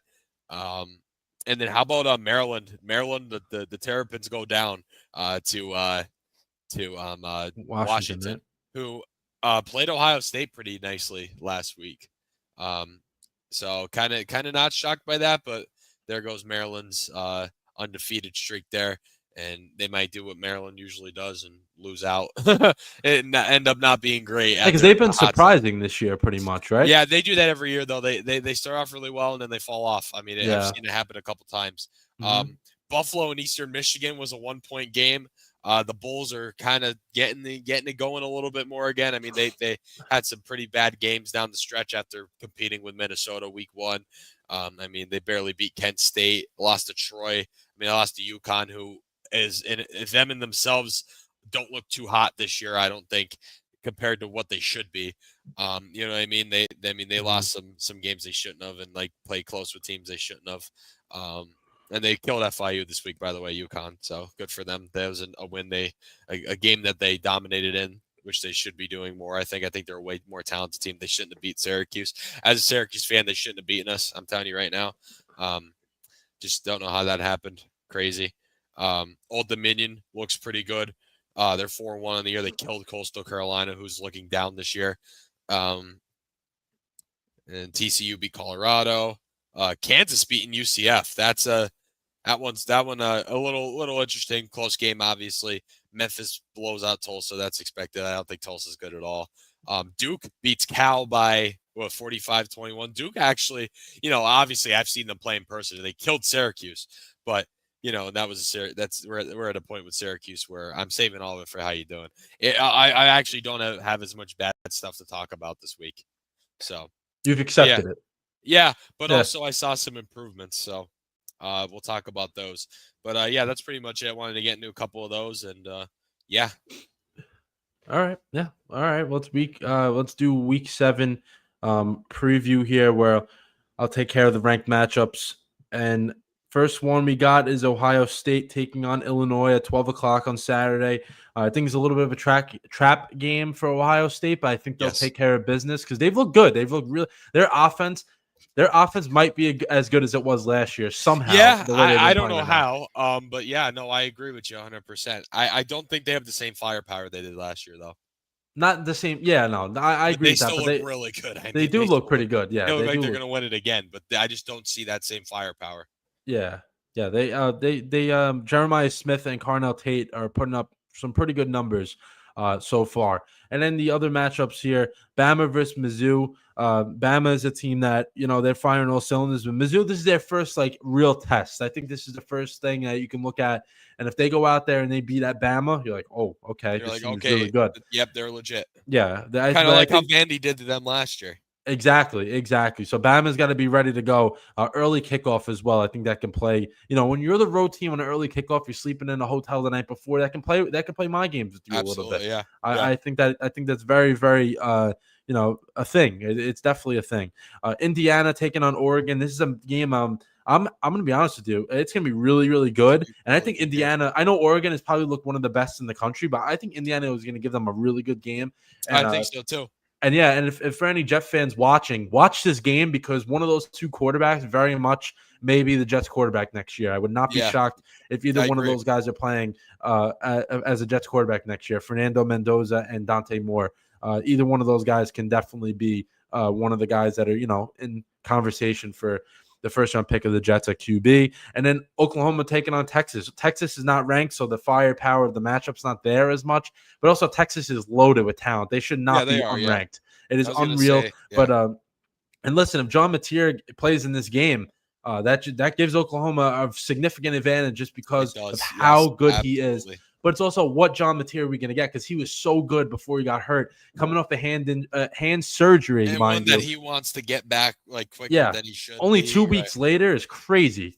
2 or 3 weeks later, ahead of schedule. We'll see what John Mateer we get, but I think if he's a warrior that we think he is, he reminds me very, very much of Baker Mayfield when he was at Oklahoma. I kind of Yeah, get those I agree. Yeah, similar same vibes from type those of. two guys. Yeah, So absolutely. we'll see what we get from him, and if he can ball out against Texas, his Heisman campaign is right back on the train tracks. But Biggie, any other Week 7 games that you want to you want? Yeah, and I know the world is not excited, but we have some Wednesday. Yes, we have 2 Wednesday college football games. JD's frozen right now. There he is. He's back. Yeah, you froze too. It's Yeah. me. It's my connection's not too good today. So we have 2 Wednesday college football games. And for me, I Tomorrow, love that. tomorrow. Yeah. Two Yeah. games tomorrow. We have Missouri State and Middle Tennessee. Um, Missouri State, they just moved up to the FBS ranks. Um, and they haven't looked too bad, honestly. They really haven't looked horrible. Middle Tennessee's 1-4. They're not great. Missouri State should win the game. Liberty and UTEP. Liberty hasn't looked very good at all this year, and UTEP's had their moments. They're both 1-4. I'm going to take probably UTEP to win this game, though. Not too Mhm. fully sold on Liberty. Tulane plays Thursday night. Tulane and East Carolina. That might be a good game. We're big Tulane fans. Yes, I think that game will probably be good. No, none of the other Thursday games are really intriguing. Jacksonville State and Sam Houston. Sam Houston stinks. Southern Miss and Georgia Southern. That game should be competitive for that level. And then Louisiana Tech and Kennesaw State. I don't know about that one.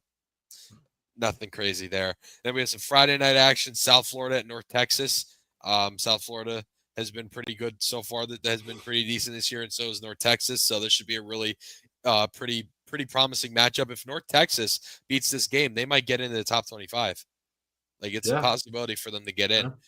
Yeah. Rutgers and Washington. At the beginning I kind of thought it'd be a little more competitive, but it's not going to be now. I think Washington's going to kill them. I think Rutgers is one of those teams that will claw with the mid teams and then get blown up by the good teams. You know what I mean? That's just Yeah. the culture of Rutgers right now, and I hate to say it because I'm behind Rutgers. I like him, yeah, unfortunate there.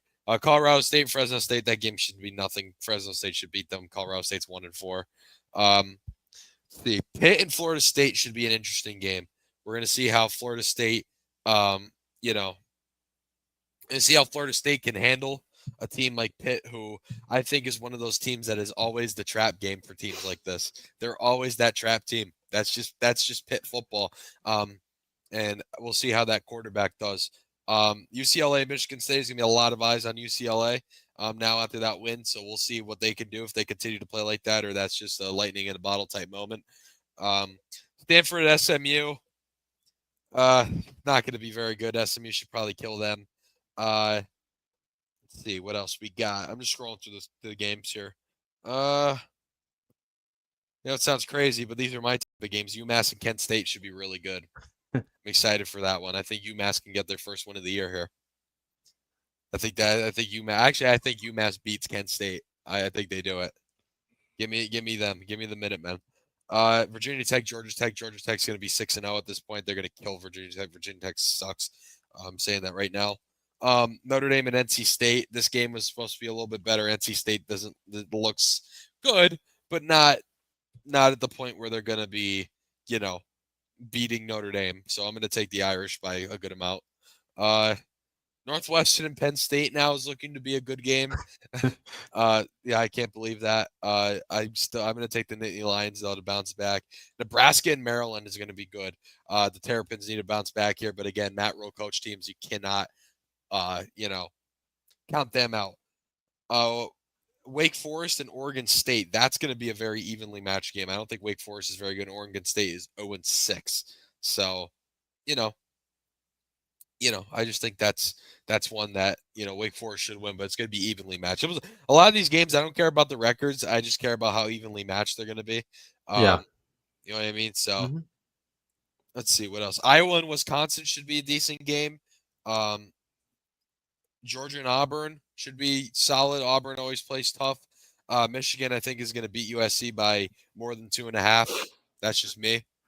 Clemson and Boston College. I think Clemson has another dominant game. They kind of roll back a little bit here.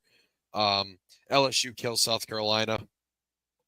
I think LSU gets their bounce back this week. South Carolina, one of the more disappointing teams this year. They are absolutely. What were they ranked 11 or 12 coming into the year? Something like that, yeah. And even when they had their quarterback, I mean, they were not good. They struggled against Virginia Tech. I knew they weren't good. And Arizona State and Utah should be all right. I don't know how that game's going to go. I think Utah has a shot at beating them, so we'll see. But yeah, that's it for me. All right, so we'll do the new top 25 rankings. Biggie, you want to do the first 13, and then I'll finish it off like we usually do. That'll be good. Good ending to college. Yeah. All right, let's do it. I got to sit up for this. All right, so Ohio State staying where they are. I don't think they should be. I think Miami's the best team in the country right now. I'd put Ohio State at 2. Personally, that's just me. I think Miami's the number 1 team. Obviously, Miami, they had the win. They let it go a little bit at the end against Florida State, but that was probably, like you said earlier, that was probably one of their games that, they had to really go out there and win, and they did. So, they didn't fall off after the bye week again. So, but I think Miami is the best team in the country right now, personally. Then Oregon, they moved down a spot. They were on the bye week, so they didn't play this week. They have Indiana Saturday. It'll be a very good game. Ole Miss, they stay where they're at. Again, another bye week after the very impressive win against LSU. Texas A&M, they're at number 5. They beat Mississippi State by a lot. But it was competitive until the end. So there's that. Oklahoma moved down a spot. They blow out Kent State, which they should. I don't know how they get this easy of a schedule. I don't get it. How? Indiana, I'm very high on Indiana. I think they're very good. Didn't play this week too, but they have a huge game with Oregon, like I just mentioned earlier. Bama's kind of found their groove. They move up 2 spots after beating Vandy by a lot, which I expected, honestly. But Bama's got their groove back after that very disappointing game in week 1 against Florida State. Texas Tech, they're playing pretty good football right now. They're at number they're at number 9. And then Georgia, they moved up 2 spots. They beat Kentucky this week. They played all right this year, not as good as I thought they would be. You know what I mean? But Georgia always does that. They have those they have very close games for some reason. I at least last year it was that way. I just don't get it. And then LSU, they move up 2 spots. They beat or they were on the bye week. I'm sorry. But that loss against Ole Miss definitely set them back quite a bit. Tennessee moved up 3 spots. They They didn't play this week either. A lot of these top teams are on byes this week. That's why the week wasn't very good. But their last game, they beat Mississippi State in overtime, which is a very thrilling game. And then Georgia Tech is 13, as they should be. I mean, they're great. They're really good. Again, they were on a bye as well. Georgia Tech is probably going to win the ACC this year. They're really, really good. Or not win the ACC, make the championship. My God, they're not beating Miami, but I think it's going to be them and Miami for the championship. All right. Yeah. So a little bit of SEC, some ACC, Big Ten, pretty much taking Love up to see the ACC one Big representation. 12. Texas Love Tech it. is representing the Big 12. Like to see that for a conference, that doesn't really get talked about as much as the other ones. But let's kick it off here. 14, Missouri, who didn't play last week, but they got a big matchup against Bama. So right now they're 14. They win that game, they're going right into the top 10. We can guarantee that. Yeah. They're up 5 spots, so they went up from 19 to 14. Didn't even play, so that's pretty good when you move up for not even playing. Then we got Michigan at 15. They also went up 5 spots from 20 to 15. They beat Wisconsin in a game that was low scoring, but they did win and they took care of business. Notre Dame at 16, they went from 21 to 16 by beating Boise State. It was more so the teams in front of them losing. I don't think it was them really winning. But we talked about this. If they go out there, they win their last 7 games. Now it's their last 7 games. They're going to be in there. They're going to find a way for them to get in. They just got to win convincingly. They have to find it. If they lose one game, they're totally done. But we'll see. We'll see what happens. At 17 is Illinois. They're coming off a win against Purdue, a double-digit win against Purdue. Now they got the Ohio State. Ohio State, we know all about them. But if Illinois beats them, that's going to shock pretty much everybody. Yeah, that will. Oh, definitely will. And then we got BYU, who beat West Virginia last Friday night. Now they got Arizona coming up this week against an Arizona team that's they're 4-1. They're a good team, but that should be a little bit of a challenge for BYU. Then we got Virginia, another ACC team showing out. They beat Louisville in a close game over the weekend. Now they have Washington State. That's an out of conference game this week for Virginia. Then we got Vanderbilt, who lost last week, but they're still in the rankings. They got a bye week this week, then LSU the week after that. 21, we got Arizona State, who's at 4-1. They did not play this past week, and now they have Utah on the road coming up. Then Iowa State, who's coming off a loss. We'll see what they can do. They're trying to bounce back against Prime and Colorado Saturday afternoon. Then we got Memphis, who's at 6-0 right now. They beat Tulsa over the weekend, and they got a bye weekend in UAB. That's something to keep note on because that's the highest Group of 5 team right now is Memphis. So keep an eye on that because a Group of 5 team has to make it, so it could be them. Another Group of 5 team, South Florida, who they played last week. They beat Charlotte 54-26. They blew them out. And then they have North Texas this Friday night as well. So back-to-back weeks of no Saturday football. And again, like I said, that North Texas game that's gonna be a really good game. Yeah, because North Texas was getting top 25 votes last week, and I'm sure they were again. Point for them to get in. Yeah, definitely is. And then we got FSU, Florida State here. The Seminoles have lost 2 in a row. Look at a bounce back against Pitt this week. And then that rounds out the rankings. Go back to what I was saying before. Illinois moved up 5 spots. BYU up 5 spots. Virginia up 5 spots. Vandy down 4 spots. Arizona State up 4 spots. Iowa State down 8. And then Memphis and USF go into the rankings. They were previously unranked. And then FSU goes down 7 spots. And then other teams to receive votes. Cincinnati, Texas, and Penn State, the 2 teams that dropped out, they still received a ton of votes. Utah, Nebraska, USC, UNLV, North Texas, like we said, TCU, Mississippi State, Washington, Navy, Louisville, and Auburn with 1 singular vote. And then let's go here to the MLB before we hit how you doing and pick them. So the only thing for MLB is just the postseason right now. So let's get a check-in on what the bracket looks like, and then we will go from there. So let me pull up the bracket here. We got it here. Okay. So last week when we talked, it was wild card round still, but wild card round is now over. We're in the divisional round and games have been played. Every series has played at least 2 games. So to recap, Detroit beat the Guardians 2-1 in that series. They moved on to play the Mariners, which is now a 1-1 series. And let's see what the current score is because it's going to dictate. I have them. Mariners have it? 5-1 right now. Mariners are winning? Yeah, 5-1. Oh, okay. So if the Mariners win this one, Yeah, there we go. I'm back. So every time I hit into the wire, it just hits You out. just don't hit Um, no wire. Stop doing that. I keep moving my hands around. So what I was saying was, Mariners win this game, they go up 2-1, and if they win next game, they don't even have to see Schoolville again. So that's big for.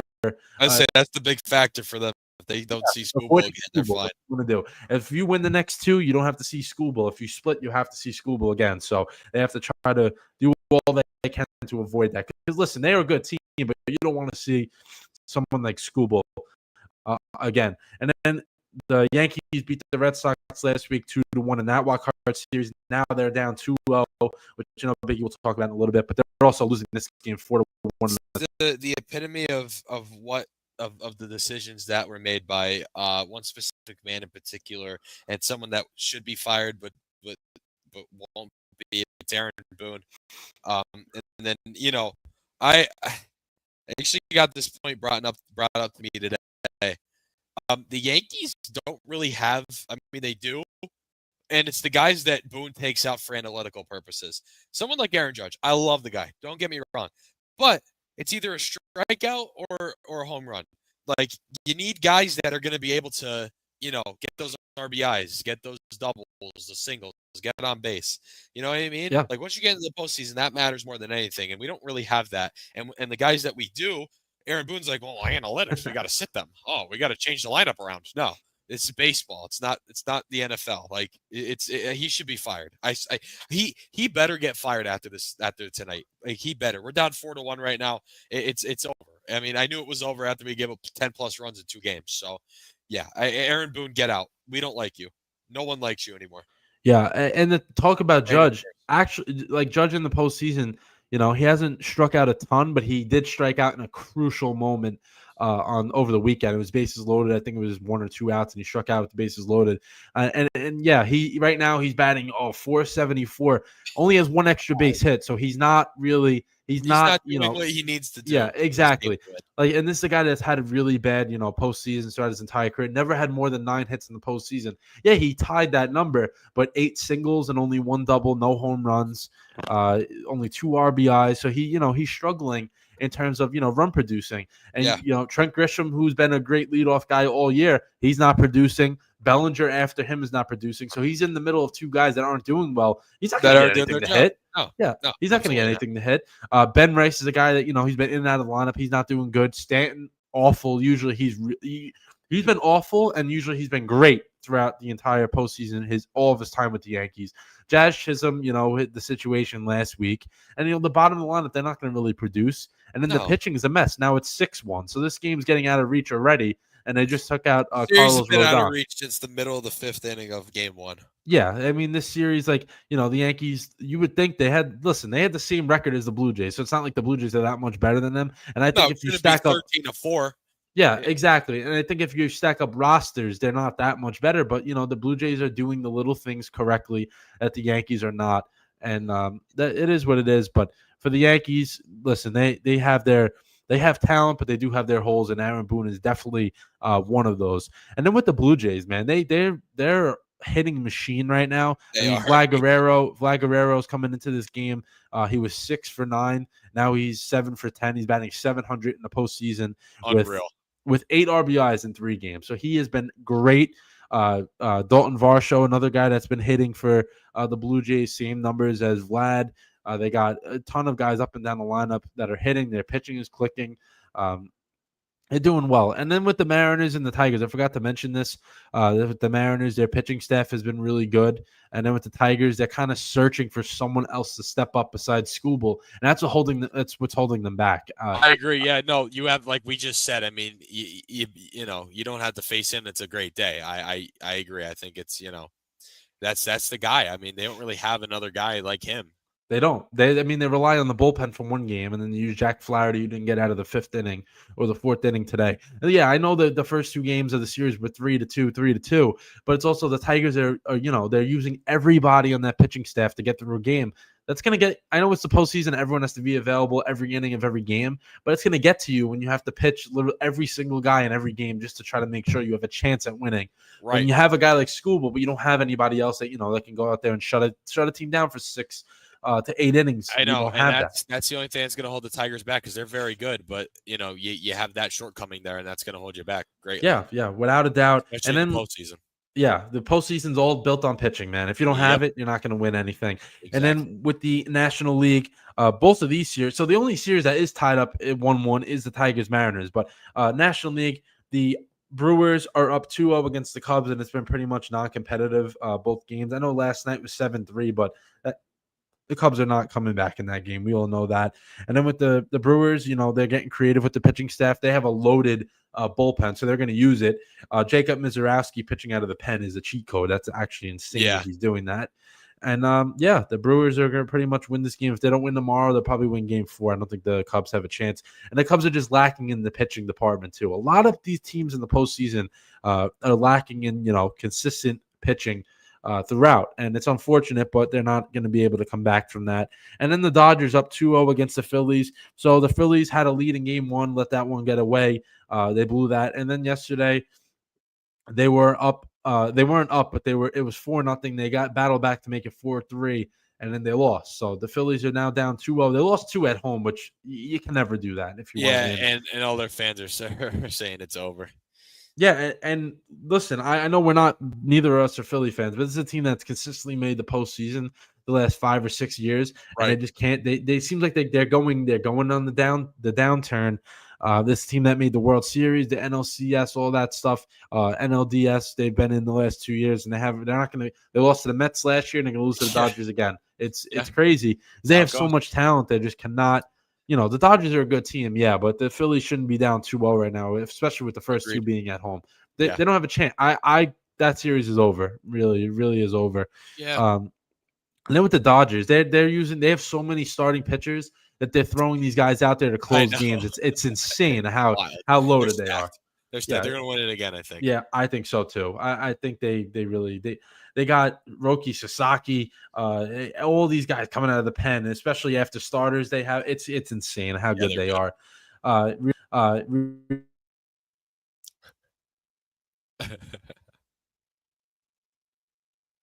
it's All right, I'm back. But yeah, the MLB postseason so far, 3 of the 4 series up 2-0, which is not what you want to see as fans. You kind of want to see it go the distance, but we'll see. If any series had the potential of getting tied up again out of those 2-0, that probably would say Yankees Blue Jays, but the Yankees aren't helping my statement by losing 6-1 already in the third inning. So, Yeah. but any thoughts on the postseason, Biggie? Before we move on here, anything extra you got? Not really, no. I mean, I kind of just follow the Yankees, and they're very disappointing right now. So, nah, Yeah. not nothing really. Yeah, all right. Yeah, I mean, going from World Series to this is not going to not going to be good for for the team because they should be better. We talked about that over when we were texting each other about it. Like, Boone has to have had a World Series by now, and it's just like 7th or 8th year, and he doesn't have one. He should have won one by now. I think look at the rosters he's had. He should have gotten one along the way. Let's move on here to how you doing before we do our pick 'em and wrap this one up.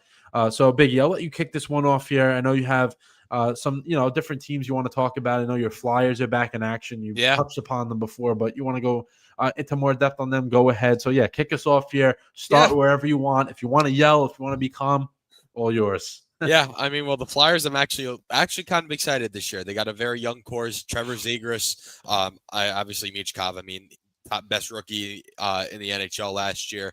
I think not a lot of people are talking about Jamie Draisaitl, but I think he's going to have a very great year because him and Zegras played with each other in Anaheim, and they're like very close. So I think Yeah, I remember we talked about that, I think right? I yes, we did, and I'm not many people are talking about it. I think he's going to have a stellar season. Cam York is also another guy that doesn't get talked about too much, and obviously we have Owen Tippett, Travis Konechny, who I think is has been one of our more consistent players throughout the last couple of years, and then the goaltending is still a little bit um, questionable. I got to see how that works out because that's been the issue. I just don't think they have a solid goaltender. Now, they did get the guy from Calgary. I forget his name exactly at the top of my head. I'm going to look it up because, I'm going to say his name wrong. Dan Vladar. Vladar. from Calgary. Yeah.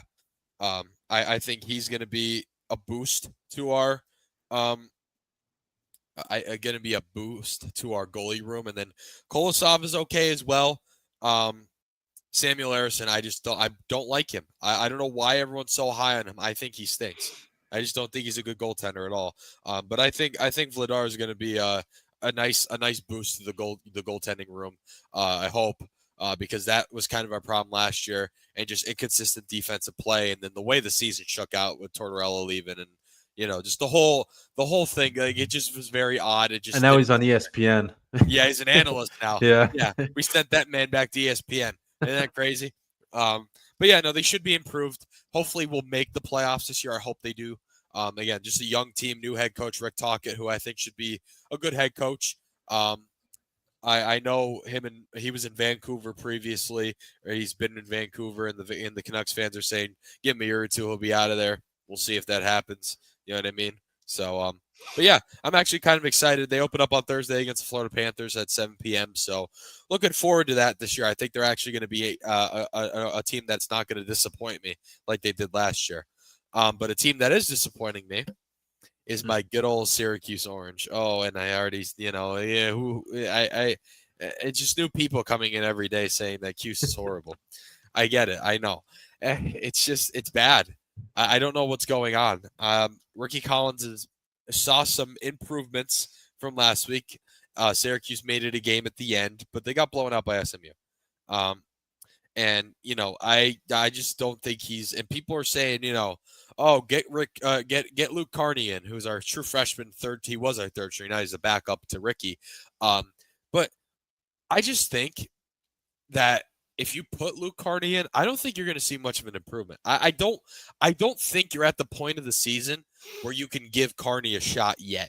If we're going into Boston College week 12, or even the Notre Dame game week 11, I say, okay, if Ricky Collins is not improved at all, then sure, give Luke Carney a shot. If we're already so far away from, if we're not going to make a bowl game, if we're 4-8 or 3-something at that point, I think it might be worth a shot giving Luke Carney the start either against Boston College or Notre Dame. But you're not at the position to make that choice yet. You're just not. Because we saw some flashes from Collins at the end of the game.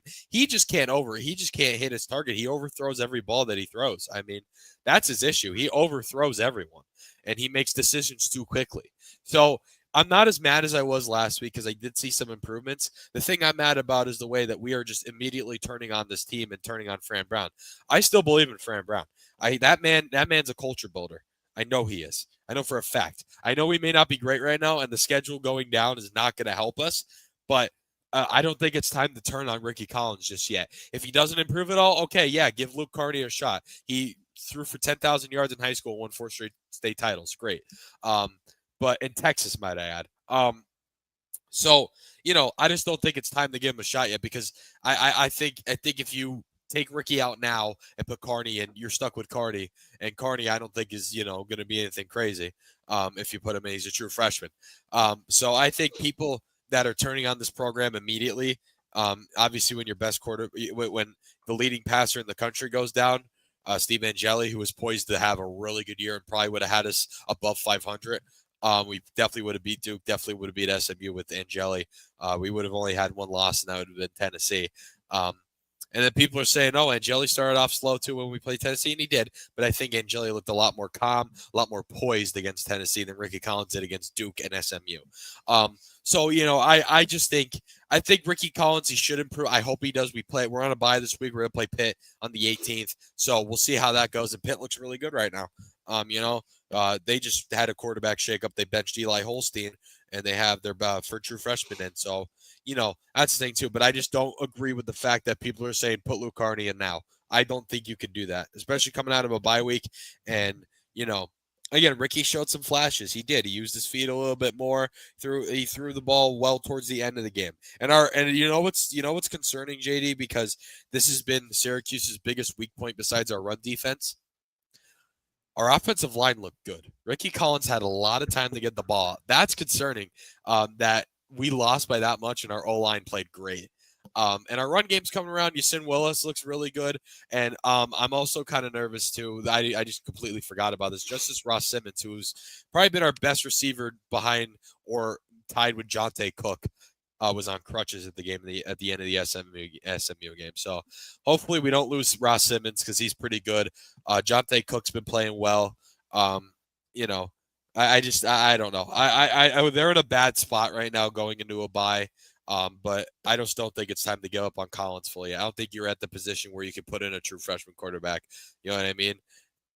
I just don't think so. And I think I don't think they make a bowl game this year. I think they beat UNC. They'll beat UNC and maybe beat Boston College last week. They go 5-7. They're not winning the other games. If they beat Pitt, though, I'd be shocked. If they beat Pitt, they're making a bowl game because they're definitely beating UNC and they're definitely beating Boston College. So I think if they can beat Pitt, they're gonna go 6-6 and make a bowl game. I think they do. So, and with the way the season has been, like up to this point, like after Angeli's injury, that'd be an accomplishment to make a bowl game. It would be huge if we made a bowl game, considering the circumstances. You know? Yeah, exactly. What's going on with them? Yeah, But and then I did my rant about the Eagles before. Just why you're not using Saquon and AJ Brown. Use them more. You're gonna win better. You're gonna win. Okay. I don't know what we're doing at all. It's just not working right now, and it's I'm getting a bad vibe from the Eagles. So yeah, I mean that's really it for me. I just wanted to talk about Syracuse because again, people are going a little too overboard with saying, "Oh, let's get rid of." Let's get rid of Collins now. Let's put Luke Carney in. I disagree. You give Collins a little more time and see what happens. all right, I'll take over here. I'll talk about Notre Dame pretty quickly. I kind of gave my spiel about them like 3 weeks ago. It's like you're 0-2. You make the playoff by going 10-2. So they've won 3 in a row now. Beat up the other two teams, Purdue and Arkansas, pretty well. Boise State, they won 28-7. I think they could have won by more. But CJ Carr, man, he's looking really, really good as the weeks go by, which is very encouraging. Hopefully by the end of the year, the game, when they play a playoff team that's the caliber of a Texas A&M and Miami, he's ready for that. I mean, I think he was ready for the Texas A&M game. Miami, he didn't look like he was ready for that. But I think he's going to keep improving, get the confidence up. Jeremiah Love is back what he was last year. He struggled a little bit, but he is totally back. He's been great. Defense looks like they're turning the corner a little bit, which I think that Marcus Freeman, I don't know if he wants to admit that or not. I think he got his hands in the, like more involved in the defense that struggled tremendously with the new DC and everything. I think he's taking control of showing exactly what he wants them to do. And the last 2 weeks have been good. The defense has been locked in. They got NC State this week they should win. They should win by a decent amount, but it will not be an easy opponent. I wouldn't say that. I don't think it would be a cakewalk. But they'll have a little bit of a test, and they got to be able to handle that. But we'll see what happens with them. But yeah, I think that they're going to be. I think they're going to be fine. Just go out there, continue to win every week. Take one game at a time, and you'll be able to win some games. And then with the Mets, quickly on them, they just fired everybody but their manager, Carlos Mendoza. So it shows, man. I think it's more of the fact that Mendoza's on the hot seat beginning of the year. So if he doesn't start out good with the new coaching staff, he's going to be gone. And you got to keep an eye on who they're bringing in as bench coach. So if it's a guy that has had a background maybe perhaps as being a manager or a young up-and-coming guy that could be a manager, that'll show you even more of what they feel about Mendoza in the sense of, yeah, we're going to get rid of you at any chance we have if you're not going to get this team to, get them to play well. We have a guy sitting right next to you that'll take your spot. And we'll see what happens. And then with the pitching coach situation, I'm going to be curious to see what they do with that, just because they did have the younger, guy that Hefner was kind of in the middle of analytics and, old school, pitching, the way you learn how to pitch. He was in the middle. So I'm kind of curious to see if they go with the older type of pitching coach. We've seen those guys are still around. They are out there. With certain teams. Let's see if they go that route where they have an older school pitcher coach who doesn't care about the analytics and the numbers at all, just lets the guy pitch and teaches him how to actually pitch, or they go even younger and they rely on the computer, to spit out numbers and say a guy's doing this, a guy's doing that. So I'm curious to see which way they go with that. If I had to guess what they would do, they're going to go with the younger guy who's into the analytics, because that's the type of organization David Stearns and Mendoza are. Mendoza's an analytical manager, I think, for the most part. So I don't really like that, but if they're going to go that way, hopefully it's somebody that actually knows what they're doing and they're able to have success from that. Let's move on to the Rangers, who are playing right now. They're actually losing 1-0. In the middle, almost the end of the second period. Actually, there's like 5 minutes left or so. Hopefully, they come back and win this game. Sullivan, literally, I glanced up at the TV 5 times. He's been screaming at them every single time I look at my TV. So he's not really happy with what they're doing right now. Before I move on from the Rangers, I kind of want to see who's getting the ice, who's getting what type of ice time. Let's see. Okay, kind of what I expected. The heavy guy, the top 6 are on the ice a lot more than other guys. Igor stopped everything except for one shot. So let's see what he does this year, because his year last year was not great. Yeah, probably the worst. Probably the worst year he's had as a New York Ranger, and I can't believe this is already his 7th year with the team. That's crazy. That one. Yeah, 7th year with the Rangers. He's played in the postseason 4 times. The only years he hasn't was COVID and last year. So they got to get him into. He's been in the postseason 4 out of 6. Let's get them back into the postseason. But we'll see. They got veterans there. They got some guys, but they're also very, very young after those veterans. It's kind of a huge drop off. But if those veterans don't produce, they're not going to win. They're really not going to win many games. So we will see what happens with the New York Rangers, who play Pittsburgh tonight, Buffalo Thursday, and Pittsburgh again on Saturday, and also play Sunday. So they got 4 games this week alone. So they're going to be tested early. I mean, those are opponents that, Capitals are good, but Penguins and Sabres, they got to go out there and try to get 2 out of 3 against those guys, because those are going to be one of the some of the lesser teams they play throughout the year. And then let's talk about the Jets. So the Jets, once again, lost at 0-5. I really believe in my heart that they're going to go 0-17. But I want to talk about an experience I actually had at the game. So I was able to go in the second quarter and meet the Jets radio booth of Bob Rasujan and Anthony Beck, which is pretty cool. People, I don't know if they know Anthony Beck that much, but Bob Rasujan is a college football announcer on ESPN, always doing usually an ACC type of guy, actually. Yeah, Biggie. He usually does ACC games on Saturdays, and he also does NHL games. I think he's on the call. He might have did the first game, or he'll be on the call tonight. Either one, I know. I know he's not doing the Ranger game.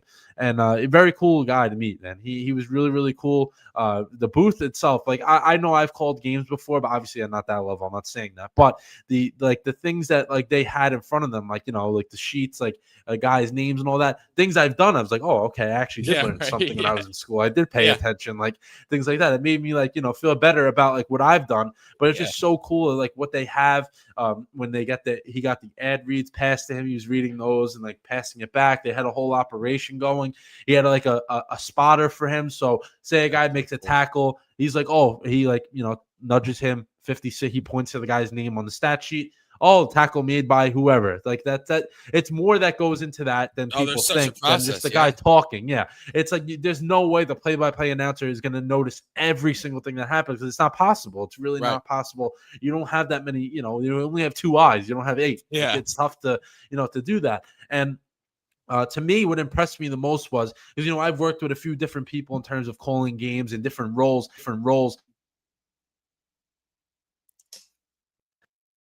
Oh, JD, the mic.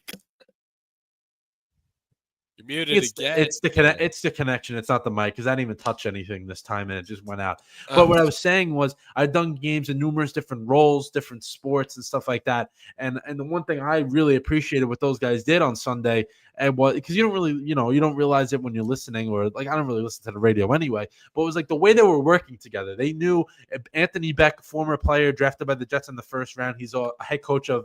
I think is it the Battlehawks in the UFL, St. Louis, whatever the St. Louis team is. Yeah. He's the head coach of them as well. So he's he's very much into football, and he knew exactly when to cut in and break down a play or what the Jets were doing wrong, because of course they were doing a lot wrong. and what I really liked was being there in the second quarter, and that's when it really went wrong for the Jets. Was those guys, they're human beings like us. They want the Jets to win, and they're like, oh, another penalty, holding their head, throwing their hands up. Yeah. The guy, he muted himself. The referees stink. Like, he's saying all the stuff that we say, which was great. Like, I loved every second of that. And it was also watching the statistician go to work. I hope I said that right. He was going to work, man. He was writing down every single play, giving Bob, getting a direct line to his mic, telling him exactly like, yeah, this guy has this many yards today. This is what he has on the season. Yeah. Writing down every single play in a notebook, the old-fashioned way, which I don't even think they did anymore, but he was doing it the old-fashioned way in the notebook. It was a really cool experience for, a game that was very bad. But at least I got the experience. Me, my dad, and my brother, we got the experience to go in the booth for a quarter and, see what they do, because they're really good at their job. And I really appreciate that experience. That was really, really cool to do that. And hopefully the Jets can, maybe win a game Sunday. I doubt it, but maybe win a game, make me happy for at least 1 week. But I'm embracing the 0-17, thing, and fire Steve Wilkes. The guy is a complete joke. He is awful. He is awful. And I know another thing people are like, saying about Glenn is, if he doesn't win a game, he is going to be fired. They're not keeping him around if he doesn't win a game. I say if he wins 3 or 4 games, that keeps his job. Wins any less than that, he's gone. I mean, I wouldn't mind that either.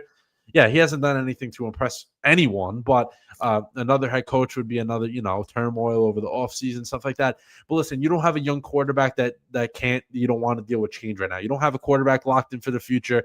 And right now it doesn't look like you have a head coach locked in for the future. So a lot of change can be happening if they continue to lose, especially the way they are, because it's not competitive.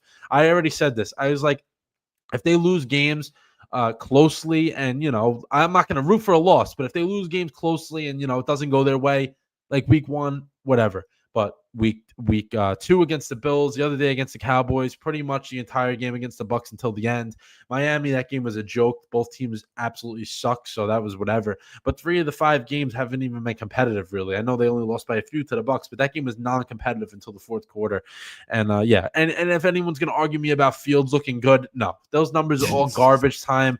Touchdown. That's all he's gotten so far. I mean, the guy's taking 4 seconds to throw the ball. Like, what are we doing? Like, he's in year whatever 4 or 5, and he still can't read a defense. Come on, man. This is why he's on his 3rd team, and this is why the Jets get the leftover, misfits of other teams, because they're not respected and they're not a good organization. And it is what it is. It's just a team that it doesn't matter who's in what position. I talked about this last week. It's not going to change. I don't know I really don't have answers of what they can do to get better. I really don't, because they've tried every single thing in the book and it just does not work.